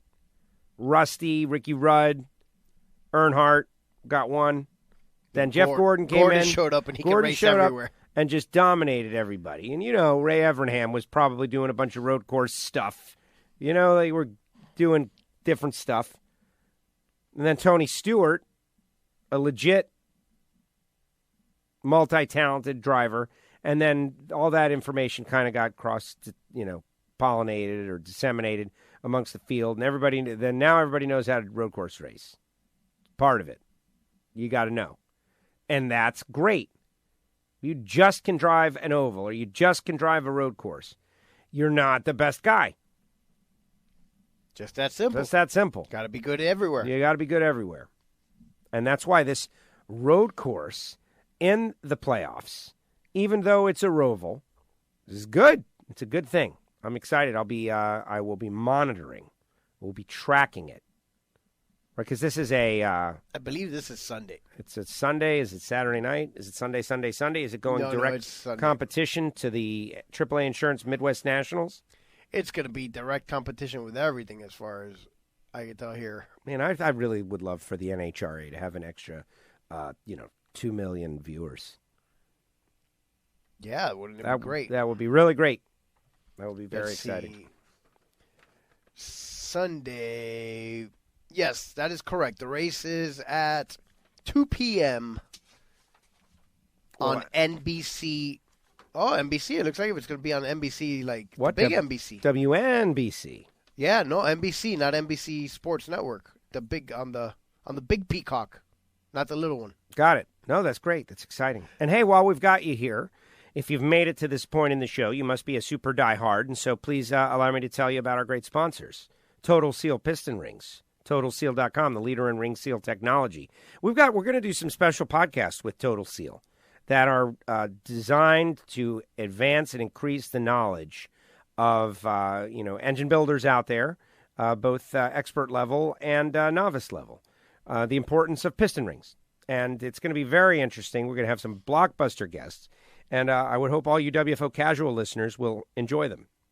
The way you are with Factory Stock Podcast. Factory Stock Podcast is out there for Samtech, and that is just going great. We had Mark Powick, we had Chris Vang. A lot of people are loving Factory Stock Podcast, and I really appreciate everybody doing that. Remember the guy on the Zamboni? He said he's listening to everything. Thank you for that. MagicDryUS.com, the official organic absorbent of the NHRA. Did we just get hit? Did one of our guys just get hit? No, he fouled it off the ground and right into his face. Bam. Ow. Yeah, this is the last thing we need is more guys on the injury list. Yes, exactly. And we're getting shut out, and we're going to not have home field in the ALCS, assuming we make it that far, says Giovanni. Yeah, no, right now it doesn't look good. If we lose this game, we're going to be 3 back in the loss column with 4 games left. Right, and so then you start resting everybody. You fall on the At that point, sword. yes, you just get your pitching set up. Yep, exactly. Frank Hawley's Drag Racing School, frankhawley.com, the Dragster Adventure. Guys, listen, I'm saying this Dragster Adventure all the time, but it's time to do it, okay? Stop just being a spectator. Go drive a dragster. Go do it. Man. Just do it. Yes, $399, okay? So what is that? That's a couple weeks' work. Just do it. Save it up. Put a 50, hide it from the wife. Or hide it from the husband. Whoa. Put it aside. Don't suggest anybody be hiding stuff from their spouses, man. Why not? Because that's the quickest way to, divorce court. No way. Yeah, no marriage counseling, none of that stuff. Just straight to divorce court. No, you just slip it. You slip in a little envelope. You put it underneath. A couple weeks, boom. Look, you're man, there. just slipping anything. It sounds like a problem when you're with this whole thing. No wonder you're still single. Just don't let the wife know. Yeah, exactly. Just slip it in and don't let the wife know. That's great advice. or the husband. Either way, let me rephrase that. Spouse. Just slip it in and don't let your spouse know that you did. Slip it in. Yeah, exactly. A 50 in an envelope. Way to go, Joe. Rodak's Coffee and Grills.com. Marvin Rodak had a great conversation with Marvin the other day. And, we were talking about the AAA Texas Fall Nationals. We're going to be down at the Texas Motorplex. We're all going to be hanging at the Fan Fest. I worked that day, and we're going to be hanging out with Marvin. It's going to be cool. He's going to the big Funny Car Chaos event down there. I should have had Marvin on. We got to have Marvin on more. All great stuff. And samtech.edu, the School of Automotive Machinists and Technology. The Factory Stock Podcast is great, but the reason it's great is because Chris Vang is a graduate of Samtech. And for me, to be able to speak with these Samtech grads, right, and talking to them about a third subject, which is the racing and the race cars, but then get the deal, it makes you understand, like, how great a program it is for them. The kid worked in an engine shop already. He worked at Madcap Racing. He worked in the shop, and the guy at the shop, who was the head guy, said, man, I think you probably get a lot out of going to Samtech. And so the kid goes, all right, I'll go to Samtech. And he goes to Samtech, and he said in the first week, he was like, oh, my gosh, I had no idea there was so much that I don't know. Was he like valedictorian? He was not the valedictorian. His apartment looked like terrible. Yeah. All right, there you go. The sponsors. And Drag Racing Edge and EV3 Drag Racing. Appreciate those folks for supporting WFO. And you guys know, like, it's nitrofishracing.com for WFO shirts and all that stuff. Support our stuff, baby. Support our stuff. Stickers. Right. We have a bunch of stickers. You want stickers? Yeah. You know what? I've gone to the P.O. box and haven't really found any self-addressed stamped envelopes. But now we have new WFO radio stickers. These I have been carrying in my pocket. Well, they're a little bit more practical than the previous one. So much they're more round. Practical. Yeah. Look at that. They could be a little bigger, but I'd say they're about, what, like grapefruit? 4 softball inches. 4 size? inches. 4 inch. Is that what it is? Is it 4 inches? Yeah, 4-inch circle. And it's on Matt Hartford's car, and it's on Chris McGahe's car, and a lot of people are putting them on their cars. So what's the diameter? The diameter is 4 inches. The circumference, I don't know. What did you have to do? Was that pi r squared? No, you moron, pi r round. Oh, that's right. There's another one. That's 2 for me. You're Can't concentrate because the pi r round. Yeah, I got it. You're a genius, man. You're a genius. All right, and so there you go. I feel like we have covered the world of motorsports. I encourage everybody to go check out Steve Torrance, J.R. Todd, and Austin Prock on NHRA Nitro and share those interviews. Like, send them all around. And, I've been telling everybody, like, Apple Podcasts and Spotify. But you know what I really want to know? How about this one for you? A little right in the middle. WFO Ignition User Information Survey. Ready? Hit me. Who uses the WFOradio.com website to listen to the shows? This is a question that I am interested in, and I'll tell you why. A lot of effort goes into maintaining that website with the little pictures and the stories and the playing and all of that stuff. It does limit us in many ways. Scheduling things and putting things out in an order, and if nobody really uses that website and nobody goes to the website and goes to the links and plays the links and everybody is subscribed on Spotify and Apple Podcasts and SoundCloud and Stitcher and all those other third-party things on your mobile device and nobody really goes to WFOradio.com, maybe we can use it for a different thing. Right? Could be. Yeah, and so I'm interested in that. Like, maybe the website could just be like a feature of all the different ways you could listen and interesting stories that are about WFO and some photographs about our bits and all, and not every one of our audio shows. And you would get those through all of those other ways that I said. Just a thought. Now, why am I doing this? Reduce effort, man. Reduce effort. You can make more money. You could reduce effort. Those are both the same. With the extra time that Giovanni would have to not be playing around with all these different, things, we could put him on another task. Who knows what it is? Right. Whatever it is. Like something you want to do instead of that. Who knows? So there you go, WFO Universe. Joe at WFOradio.com. subject line, website. Give me your thoughts. Or how do you listen? Well, see what happens. But no, that's a different. Well, right. Altogether. What happens is you go to what happens is, like, let's look at this Austin Pruck or J.R. Todd story. Like, it looks beautiful, right? J.R. Todd. You go, you click on it, and this is the link that I put out. I put it out to everyone, and it's got a picture. It's got J.R. Todd, Funny Car World Champ, J.R. Todd, stops by NHRA Nitro Podcast, etc. And then you got the little play button, and you could just play it, right? You just play. This shows up on mobile. Back to WFO Radio, NHRA Nitro. And did you see the little picture that's down in there? Did you notice that? In the player, you see the little photograph is in there. But anyway, that's your player, and you can play at 2x speed or however you want to play it. It's 32 minutes long. But right below that, and this is what is important, and I thought would be useful, you have a whole bunch of little buttons. I hope everybody knows that they're buttons that you can tap, and the Apple Podcast button allows you to subscribe on Apple Podcast. And the Spotify, you're looking at this like you have never seen this before. No, that's I've a little seen those. troubling. The Spotify one takes you to Spotify. What? Click on it, though. You're a Spotify. Boom. It takes you, boom, open Spotify. But does it open in WFO another Radio window? Podcast, it takes you to Spotify. And now, imagine you're on your mobile device and you're a Spotify guy. Boom, you subscribe, Spotify. Just like that. And it does open in a new window. Let's say That's always what concerns me. Let's say you're a SoundCloud person, right? No, I like SoundCloud. SoundCloud, by the way, to me is great. I love SoundCloud, right? Boom, SoundCloud. There comes SoundCloud. You're doing all this stuff. Google Podcasts. Who uses Google Podcasts? Not me, but somebody does. Guess what? They got it. Stitcher. You like Stitcher? Everybody loves Stitcher, don't they? Do they? I don't know. Guess what? Stitcher. You got it. You can check out Austin Prock, Steve Torrance. You know what's not up there, though, is J.R. Todd hasn't made it to Stitcher yet. Stitcher works a little slower. That's why look, it's right there on the top. Nice. So I guess it's featured since it's the latest one. There it is. Now, back to WFO Radio, NHR. You follow what I'm saying, right? So this is like gives you a whole, do you want the WFO iPhone app? Right? Just click iPhone app. Guess what? You're going to get the iPhone app. Do you want the Android app instead? Oh, that's there too. So I always thought that this was very useful because if you go to this, you can figure out whatever is better for you. However and wherever you feel like listening There's to the too show. many options for you. Too many options. I think we have just about every major option considered. Plus, consider like there's Overcast and all those stuff, Overlord, ways that they're podcast catchers. Is that when like it's really cloudy and the sun is not out? Yes.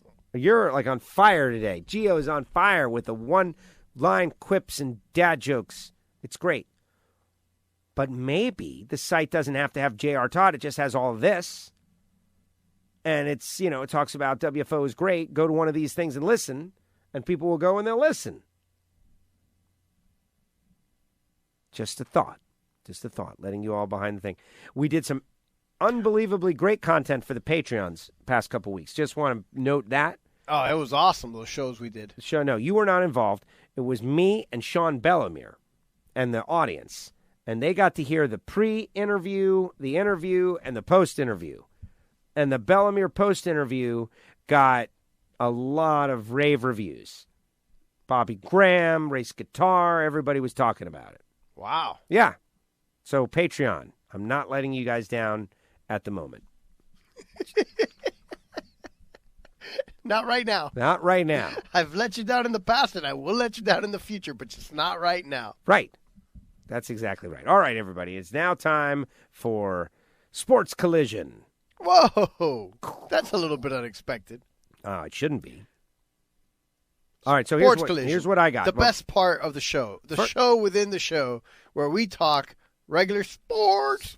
The sports nerds. It's for the sports nerds out here. This is Gio and I just practicing. It's for us, too. Well, listen, are you ready when one of our local sports radio stations has an opening to go and just pitch the Sports Collision? Do you have what it takes to do that?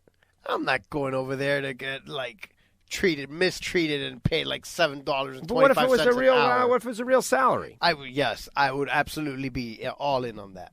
But we know what's going on here locally. Have you heard the stuff that's on the sports radio these days? I mean, yeah, the Joe is great. I have been listening a fair amount. Because our great friend Vlad, Sports Radio Vlad, is on a lot. Actually, yeah, especially on the weekend. He's on a lot. I heard him the other day battling it out with two guys. On the weekend? Is that because that's when I hear him on? I don't usually hear him. He was on during the week. Usually 7 p.m. He's on there. Sports Radio Vlad. My coworker listens to him a lot. Sports He Radio always Vlad. tells me that Vlad. I heard Vlad on the show. He was battling it out about the Jets, and I texted him, "Is that you? Get him, Vlad, get him," because he was fighting off a couple guys about the subject. He was doing okay, Vlad. But anyway, Sports Collision. Sports Collision. So most importantly, we went to the University of Miami Hurricanes game on Saturday. We did. We went to support our local college football team. In a walkover game against Central Michigan, except they made it a razor's edge, close, skin of your teeth kind of outing. It did. The Hurricanes drove down and scored a touchdown on the first drive. I thought it was going to be that kind of game. And we checked out. We started mentally. consuming and started having fun. Yeah. And next thing you know, we're involved in what was it, like 17-12, I think was the final score. And I got to say that I was, we had some intense moments. Me and Mrs. Giovanni and the little gray are sitting there. Gio, of course, had left to go out and do whatever he was doing. He and Sports Radio Vlad were off consuming or getting a drink or whatever. We were getting drinks. We came back with drinks. So we're in the end zone, and it's fine. It was. I really enjoyed the seats, like seeing the plays develop from where we were. We were in the 100 level, right behind the big yellow H. It was great. And all of a sudden, some things start to happen, right? And the first thing that happens is Mrs. Giovanni says to me, like, hey, get on the clock. There's two guys that are about to fight a couple rows in front of us. So I look down there, and sure enough, it's like two couples. An old couple, and they're like in their late 40s, early 50s, maybe even mid-50s, early 60s. You know what I mean? They're like the old U fans. And the couple in front of them were the young guy, 25, with his girl, and he's got that beard that sticks out like a chin. Know the kind of beard I'm talking about? It's like a Taliban beard, but it goes forward, and it's like shaped into that shape. And so now they're going at it pretty heated. And this is going to get maybe a little ugly. And so I got the little gray, and I'm talking to Gray, and I'm like, all right, we don't want to make eye contact with those people that are getting in a fight because fights have a way of spilling over on top of you. And he goes, I want to see a fight. And I was like, no, you do not want to see a fight. So that's part one. We're monitoring that. But then, two seats over from and two the guy. rows up. Well, no. Oh, okay. The guy with the popcorn? No. Yeah, see, this is that comes last. That was the third thing. Yeah. Right. So 2 seats over, there is a kid who is like mocking the fight. And he is a college student, and I would call him 19, 20 years old. And so he is like standing next to them doing the like I'm a marionette kind of joke, right? Yeah, I missed all that. He's got a bucket of popcorn. And so what he's doing is throwing the popcorn in the air above his head and letting it rain down upon him while he's doing his little joke while two couples are about to fight each other next to each other. And I'm like, oh my gosh, this kid is going to get destroyed because the popcorn is not landing on him. It's landing, some of it's on him and some of it's on the people behind him and the people next to him, and they are ready to destroy this person. See, and boys and girls, pay attention because what this kid is doing, inevitably at some point, the two people fighting are going to turn around and attack the kid. Yes, because I'm mocking him. Yes. So me and Mrs. Giovanni are handling this situation, and she's like texting the security people and blah, blah, blah, and I'm protecting the kid and all is well. And so unbeknownst to us, because our attention is taken forward, right behind, one row behind. No, it was 2 rows. Not the row right behind us. It was a row in between. He was the second row up. There was a row in between because where this person that was puking all over himself. Well, you see, you spoiled it right there by revealing what happened. Projectile vomiting, folks. It was not exactly Yes, it like was. That. It was all over himself. And a spray on the seat in front of him, man. And that's what it is. And it was dripping from there and 2 rows down, and it dripped over to our row. But he was not right behind us. There was a row between us. And he was 2 seats over, second row up. I remember specifically where he was because that's when I showed up that with the beer in my hand. And as I'm standing there, I could see what was going on. I'm like, oh. And I was like, hey, be careful. We don't want any of that stuff to spill over here because it was literally 2 seats over. There was a spray of yellow vomit on the back of the seat in front of us. Yes. A line. Well, it was over, not in front of us. It was a seat, 2 seats over. 2 seats over, but the row in front of us had vomit on the back of the seat. Like from Stand By Me, this guy projectile vomited, a spray, and then was just a defeated man. And like I call him 18. No, he was a little more than that. He was in his early 20s. I don't know, man. He looked like just a kid. They all look like kids. Haven't you watched man, TV and lately? just sat there soaking in his own vomit. No attempt to even go anywhere or just as like a shell of a man what had just happened to him. His guts had sprayed onto the back of the seat in front of him, and we all like, what? What's going on? Oh, my God, no. And at that point, it's time to leave this section, and we left. We sure did. Yeah, we got out of there. And then, fun was had by all, and we didn't even realize the Canes were almost blowing the game. We went up to club level. We went to the club level and met my friend. Hung out there. It was a very good time. The funny thing is that he was thinking of how to get us into the club level. Yeah, no. We got that. Well, he had multiple seats also because, he has 4 Do tickets. not reveal the secret. No, he has 4 tickets. But that's what we just got in anyway. Yeah, no, we just went up there. You walk like with authority. That's right. Like you're supposed to be there. And we were there like, yeah, why would you ever stop us? How dare you? But it turns out you're supposed to have bracelets and all kinds of special stuff to get even through the access points, apparently. No, I know. We did not, but we made it through, and that's all that matters. And it was a great time. A great time was had by all at the Canes game. It was great. Excellent. The Miami Dolphins continue to epic stink. They're another trade, like you mentioned last week. But I'm talking to the fans, man. They like it. They love it. I talked to my neighbor. He's historically bad. He's all for it. They're going to be historically bad. They got to, everyone's giving them a run for the worst, by the way. What if they're so historically bad that they don't even get the first pick? That's a possibility. Right? That is, well, there's a few winless teams right now. Here, I'll go. I believe there's just as many winless teams as they are undefeated teams, which is kind of weird, but I guess that's the big bell curve. Antonio Brown is no longer in the NFL. Temporarily, yeah. Look, I don't know how they figure how it works, but right now, maybe it's alphabetical.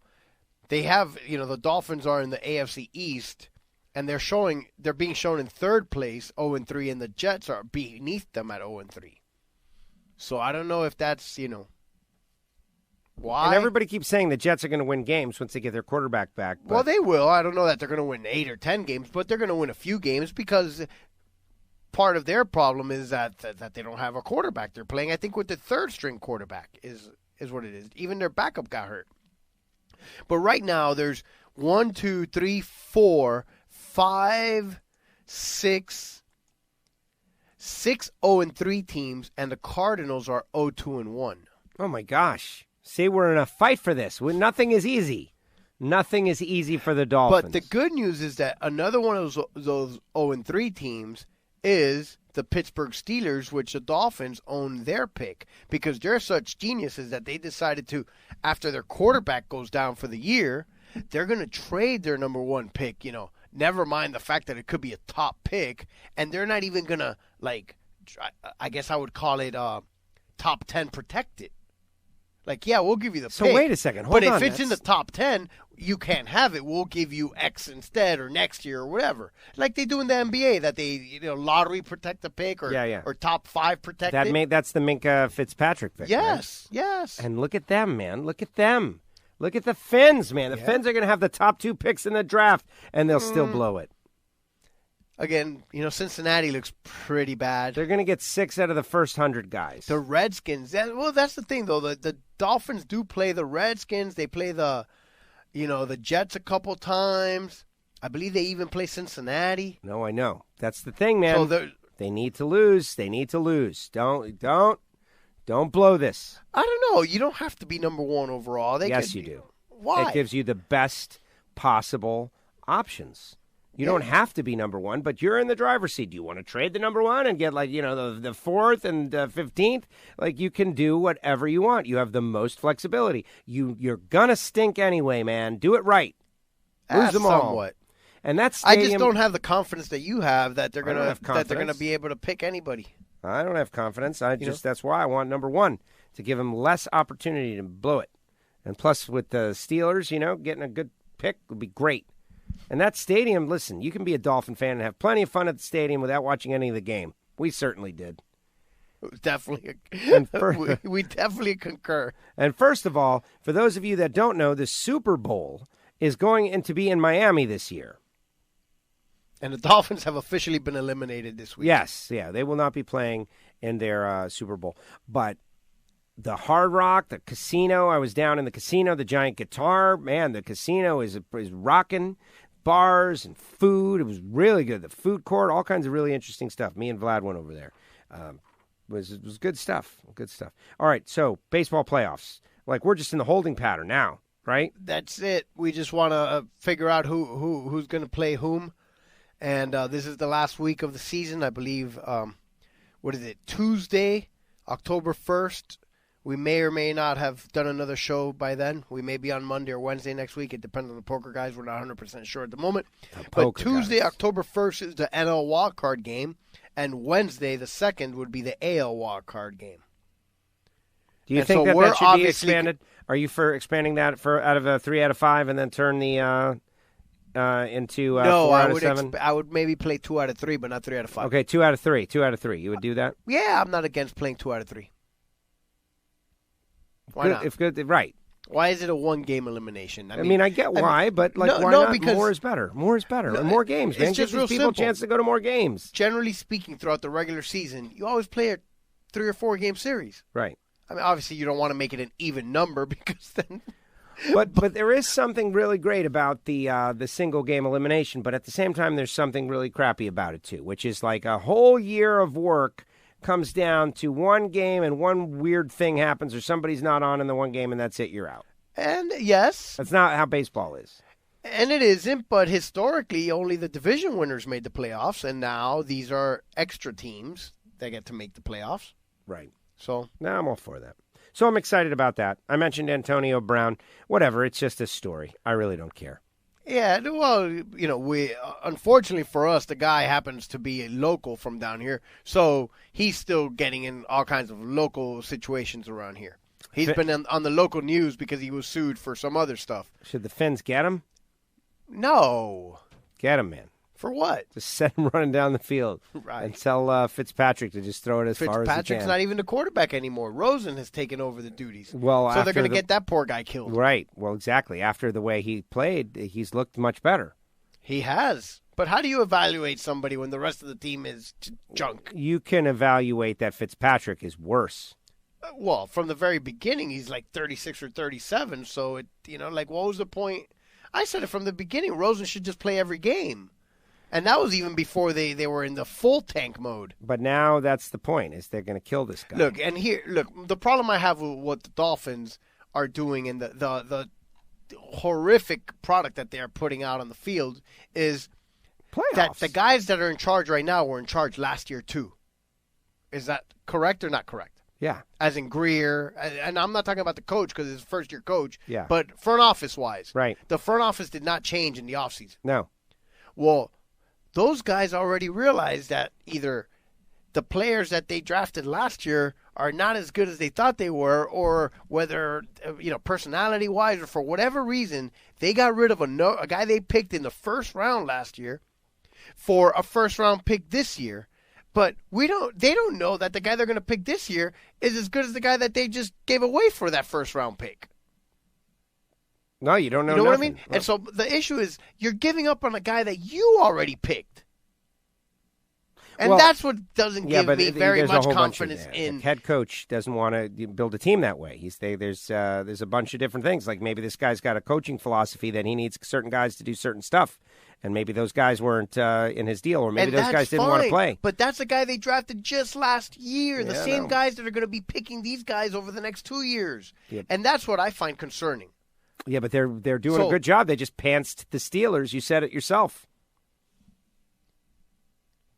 They pantsed him. They went up right behind him and they pulled their pants down. I think what it tells me is that the Steelers are not as self-aware as they have been in previous administrations, and to allow the Dolphins to pants them. It's not even the pants. It's you have the opportunity now that your star quarterback went down. You know what? Just tank the season. And not even tank the season, but the fact that they brought in their backup may lead them to have a poor record, even though they have, a lot of talented players spread out around the roster. Listen, your team better not be as bad as my team, or else I'm going to be upset. And the problem is just that if you, without Ben Roethlisberger, who is still, at the end of his career, but is definitely a franchise quarterback, they could have. That's how they got Ben to begin with. They had a bad year, and they had talent sprinkled around. They ended up picking like 10 for 12, and Ben dropped to them. That was the same year that Phillip Rivers and Eli Manning came out. And so I saw the trajectory there that I'm like, oh, well, wait a minute. Even if Ben does come back, this might give him the opportunity to get a really good high pick and improve the team quickly. But no, they decided to trade it away to bring in, a defensive player that, look, he could turn out to be their corner for the next 5 years or whatever. But I don't know. I just don't. I'm not happy with the direction that the team that I used to root for exclusively has taken over the years. Well, that's the thing but the way you said it a few minutes ago is there's a lot of teams that stink on ice. Yeah, there are, but I teams. didn't think that the teams I rooted for, I thought that they were a little better administrative-wise. Like the Giants for last few years had been, doing horrible things. And now they finally looked like, But I don't know. I don't know what's going on with these old school franchises that used to be very well run and don't seem to be well run anymore. Yeah, there's only one real well run franchise in the league. That's not true. That is definitely not true. They may be the best run franchise in the league, but they're not the only one. There's a lot of franchises that are very well run. They're, overall win a lot more than they lose. Look, the Ravens are very well run. Oh, love the Ravens. Yeah. Love the Ravens. Tough. All right, what else? We can argue. Look, the Philadelphia Eagles are very well run. The Eagles. The Rams. The Saints. Even the Seahawks. What, you're against the Giants? Well, I'm not against them, but look, how long did it take them to finally move off of Eli? They should have moved off of Eli like a couple seasons ago. Look, if New England has taught the league anything, is that it's better to get rid of a player a year earlier than a year later. A year too soon than a year too late. Yeah, but they had, Tom Brady. You were talking about getting rid of Tom Brady a couple years ago for Jimmy G.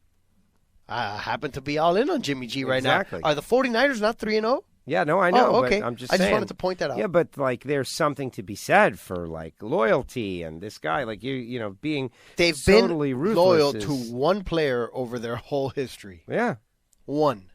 Tom Brady, and that's it. All right, that's fine. But that's at least there's something. No, that's great. But look, okay, and where did being loyal to Eli get the Giants now? Well, it's just more complex than that. I get what you're saying. But, okay. Not their guy, by the way, this new guy. What's his name? He's good. Danny Dimes. The kid. He's good. Daniel Jones. He appears to be good. But, again, here's another thing. It all worked out. Somewhat. Did it? Then the Odell Beckham thing. Then why is Odell not on the team? They signed him to that big deal and paid him to go away. Yeah. Well, they big know mistake. If they were going to get rid of him, then you don't sign him. Don't re-sign him. Don't give him that big contract. Just let him go or trade him. Yeah, there's new information that we probably don't know what it is.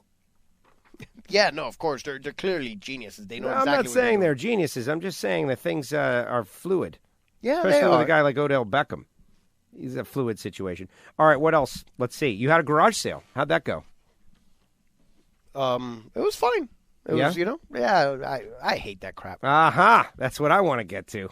No, there's nothing to it. I just, there had to be a moment. There had to be a thing that happened. There had to be nothing somebody in particular that was happened. A little, annoying or, No, the whole sale. thing is annoying, having to get up in the morning and do stuff. And we all hate them. And the people, like the idea, like driving around to people, sort through people's junk.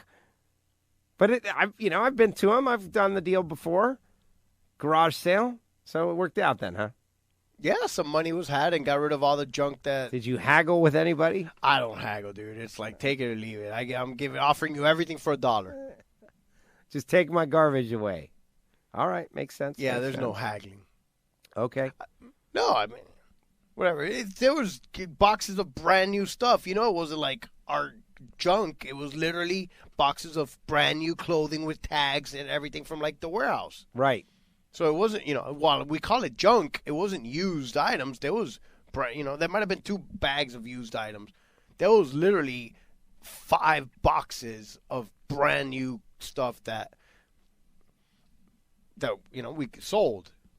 Right. So, but that's a little even different than an actual garage sale. It's not your old junk. This is brand new stuff that you have acquired. Yes. The vast majority, 90% of the stuff we put out was brand new items. Yes, brand new items that I could have sold in a store. You're going to get a rep in the neighborhood, man. That's going to become big. That's awesome. Man, I'm not doing that anymore. That was a collection of stuff that had been gathered from boxes of samples that always show up here at my door unexpectedly. Yes. All right, what else? Halloween. I was in the Home Depot.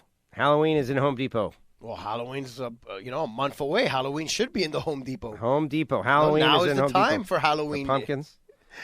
Now is not the time for the Christmas stuff to be out, but now is the time for Halloween. Yes. Yeah. Well, I don't think it's like, too early for Halloween. No, it's just that it's out, and everybody's talking about the sexy Mr. Rogers costume. Yep. Everybody's debating it. It's like, what is this? There's no one debating the sexy Mr. Rogers. I don't know, man. I've heard it in 3 different places. People talking about there is a costume for the ladies out there that it is sexy because you got to be sexy. Everybody knows that. Mr. Rogers, and it's like the "Won't You Be My Neighbor" costume, and it's like a tight sweater with a tie and some booty shorts, and what's it? Henrietta Pussycat puppet. I think it was 2 of them. There was another one. I forget what the other one is. Trolley. The Land of Make-Believe. Mr. Rogers stuff. But, has Halloween jumped the shark? That's the question. When there is a Miss Sexy Mr. Rogers costume. Halloween will never jump the shark. Maybe, ridiculous costume might have jumped the shark. But Halloween will never jump the shark. I have not been able to really celebrate a Halloween in a long time. Well, that's because you're off doing... I'm in Vegas. Yeah, I'm watching other people celebrate it, I guess, but I'm not able to customize. I get to go trick-or-treating. Yeah, you go trick-or-treating with your little boy, man. That's got to be the most amazing experience in the world. I don't know about it, the most amazing experience. It's got to be fantastic, like a father experience where you go and you watch him knock on the door, and then people give him stuff like candies, and hopefully not like an apple with a razor blade in it. Sticking pins and fruit. Don't worry about it. If they gave him an apple, I'm pretty sure he wouldn't eat it. Yeah. The last thing that's going to make him sick is some fruit. That's for sure. The whole pins in the fruit or the razor blade, like you said, that was a very well talked about thing. Like that was out there, like when I was trick or treating. But the reality is that wasn't going to catch any of us. Which one of us was getting the fruit? Whenever somebody shoved something like that in my bag, I threw that crap out. I was only interested in the candy and the chocolate. The garbage. The stuff that's not good for you. You threw it at their house. I wouldn't go that far, but I definitely. Yeah. Look, I can tell you this, kid. My kid is never going to die on the poison fruit. How about the lady that gives out the pennies? Does that person still exist? Has it gone up with inflation? Are they giving out quarters? I have no idea. But you know the lady that gives the pennies, right? Like I have recollection of getting pennies and coinage. Hey, here's some pennies. You have some pennies. Hey, thanks. Yeah. Thanks a lot for these pennies. Now you know. You should be at least getting nickels. Matt Man posted a video on our Facebook page of the new Boston Dynamics robot. Those people at Boston Dynamics, don't you guys have anything better to do? Have you seen the video of the Boston Dynamics robot doing the last parkour? Boston Dynamics robot I saw was the one that I tweeted out. The one that was jumping from the box to the box that we can't even jump from box to box. Halt. It wasn't. It was more like the broad jump. He was doing the broad jump from box to box, and then did that somersault off of the last one and landed on his feet. Right. That was a couple of weeks ago. While holding an AR-15. No, not yet, but that is next. Halt. I am Boston Dynamics and by the way, 2200. AR-15 is nothing. He's going to have one of those Rambo-type 50 caliber weapons or something. It's going to be built in. All right, now watch this thing, okay? This is Boston Dynamics. This is the same robot, that's for sure. His name is Atlas. Oh, yes. Well, yes, Atlas, of course. And he does parkour. He's holding the world up. Do you know what parkour is? Pourquoi? Yeah. Here it is.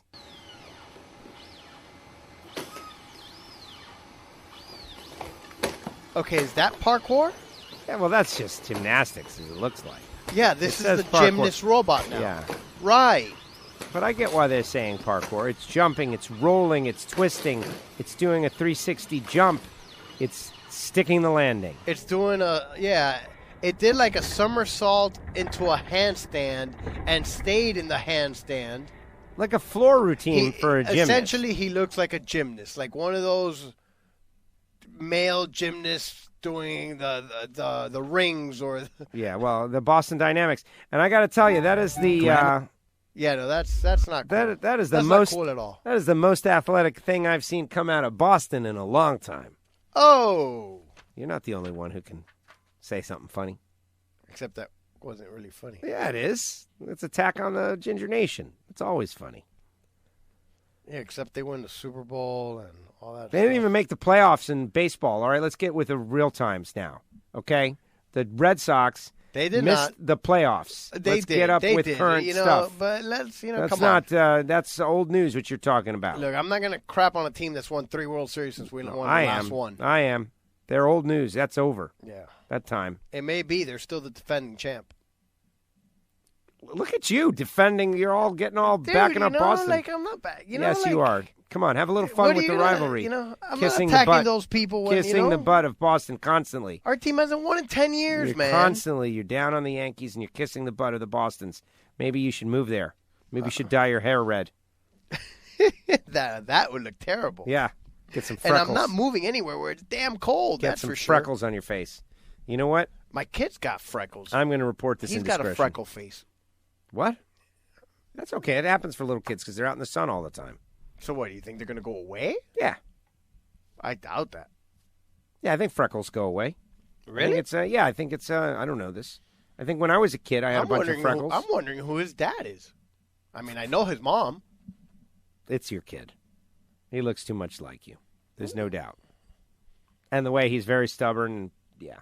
Just like his mom, you're right. Right, exactly. I'm not getting in the middle of this. Any final points, any final thoughts on this WFO Radio Ignition extravaganza that has gone on for longer than we even expected? You know, I had some other things. You know, Amazon has unveiled a bunch of new products, but we don't have to talk about those. Echo Buds, Echo Frames, Echo Loop, a new Echo speaker, Echo Studio, Echo. Echo. Now you can put Alexa directly inside your ears. Amazon's Echo Buds are the first native hands-free Alexa headphones. An important distinction because there are already headphones on the market with Alexa inside. These wire-free buds have Bose noise-canceling tech in them, which can turn on and off by tapping one of the earpieces. Amazon claims 5 hours of battery life. The buds ship in October for $130. So Alexa can read your thoughts and know what you're ordering. Because everybody knows that those Alexas are listening. Did you see that? Did you ever listen to that interview with Edward Snowden I told you about? That the devices are just always listening? I started playing it, and no, I never got a chance to finish it. Yeah, that was right up your alley. I'll have to go listen to it. I did. I was very, into it for the first 12 minutes that I heard, but then I had to go. I couldn't. This is from Wired. If cramming Alexa into your ears isn't enough, how about putting Alexa directly onto your face? Echo Frames are Amazon's new Alexa-enabled smart glasses that let you talk to Alexa without having to whip out your phone. This means you can talk to Alexa in all the places you previously could not without being a rude person on the phone. Like at the movies. Hey, Alexa, what do you think of the movie? Or in the gym. Hey, Alexa, can you spot me on this bench? Or at your favorite brunch spot. Okay, maybe barking at Alexa in those situations would still be rude, which is likely why Amazon is releasing these glasses in limited quantities to start. If they're a hit, then they'll ramp up production. The smart glasses have a microphone, but critically no camera. What? They go on sale as beta testers this fall. $180 a pair. There you go. The Echo Loop. At this point, do you have any limbs that aren't Alexa-enabled? Well, I'm reading this from Wired.com, by the way. Yeah. This isn't my wittiness. Wired magazine. I got to tell you, I don't have any. The only device I have that's constantly recording me is this phone that I carry around in my pocket. That is the downside of the argument, though. Like, it's already recording everything you're saying at all times, supposedly. Yeah, but I don't need one of those behavior. in every room that I walk into. Well, no, because you're carrying it with you. Yeah, exactly. Every room. So I already got this thing carrying with me, making a... I'm not into the concept of Alexa either. There's just too many of those technologies. Never thought that would be good for me. As you look into your smartwatch... I just closed all my exercise rings. All 3. How, right, while you're sat here for the last 3 hours. I took a walk. I did a bunch of stuff today. I was highly active. At this point, do you have any limbs that aren't Alexa-enabled? The new Echo Loop is a smart ring. Because, of course, it is. The company really missed the opportunity to call it the Ring Ring. 2 microphones, a tiny speaker, and haptic alerts let you talk to the hand, your own, to respond to notifications or ask Alexa a question. Like the glasses, the rings will be sold in limited quantities, $130 a pop. Nothing. That's it. To people brave enough to test the experience. It has a splash-proof IPX4 rating, so it's resistance to sweat. Maybe it'll take off before you wash your hands to take a shower. There it is. I guess Amazon had a bunch of things they did today. And finally, the Echo Studio. The enhanced Echo experience is tailored for 3D audio, Gio. It has 5 speakers inside, mid-range speakers to the left, right, and on the top, and a dedicated tweeter for the highest frequencies and a 5.25-inch woofer for the lows. That sits in a ported enclosure to give it more punch. And also, you may notice it looks quite a bit like the Apple HomePod. Amazon is aiming the Echo Studio at audiophiles like us. It supports Dolby Atmos audio and can connect to 4K Fire TV devices, soundtrack, etc. I thought it was like an audio file. Like, Audio like the file. show, after we put the show up, it's an audio file, F-I-L-E. No, not P-H-I-L-E. Yeah, no, clearly I get it. Audio files. Like, name something else that you're a file where you like stuff. Yeah. Think of another file. Steak file. Steak file. Right, exactly. Can't think of too many that you'd want to say. Okay. The Echo Show 8.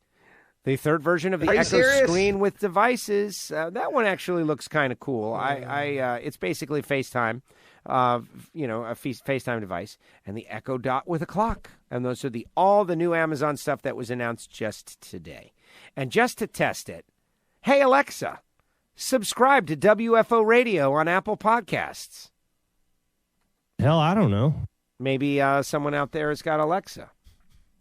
And we just subscribe them to Apple Podcasts. Play whenever there is a new podcast.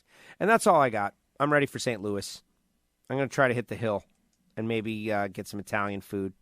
I'm very interested to see what happens with Steve Torrance and the Capco team. Are they going to come roaring back? Are they going to get just in the mix? What's going to happen? Funny car, wide open. Looking for just, guys at the back to move to the front, guys at the front to see what they're doing. Pro Stock. Actually excited to see John Gadosh racing again. Pro Stock going to be a lot of fun. Factory Hot Rods, Factory Stock Showdown, back out there, the penultimate race. Pro Stock Motorcycle. Can Jerry Savoy win again? That would be 3 in a row. What about that? All interesting stuff. So if you're coming out to the race, remember, Saturday is WFO Shirt Day. Not just at the track. I mean in life. So if you have a WFO shirt and it's Saturday, you should be wearing it. WFO Shirt Day. You're going to the big rock show. You're going to hang out at the car show. You can hang out with your buds. You can go to the Publix, the grocery store, all of these things. It's WFO Shirt Day. And there it is. Any final thoughts there, Giovanni, before we sign off? Doesn't appear that there are. No, I don't have a lot to say. Doing a podcast is the perfect profession for you. It's the perfect job. I don't have a lot to say. Anyway, check out our Facebook. Over the course of the last 2 hours, I said what I had to say. You're out of material. No, I understand. Robot cage matches. You know, as soon as we get off the air, I'll think of something real clever. Something super important, too. Another great joke. Right. Something that we didn't even consider. But the good news is there'll be another show next week. And you'll be able to listen in. And if you're the WFO radio listener who is a first-time listener who listened to NHRA Nitro and you were giving us a ride for entertainment. Huh? That boy got talent. There's something. There's something there. Listen, the Race Sherpa. There you go. Bang. Bang. Nope. Oh, man. Thanks to the Race Sherpa for that IndyCar report. That was fantastic. And he's the one who called it stream of consciousness, which is really what it is. Thanks, everybody. WFO. WFO! The views and opinions of the hosts, guests, or callers do not necessarily reflect that of the station ownership, advertisers, or agencies.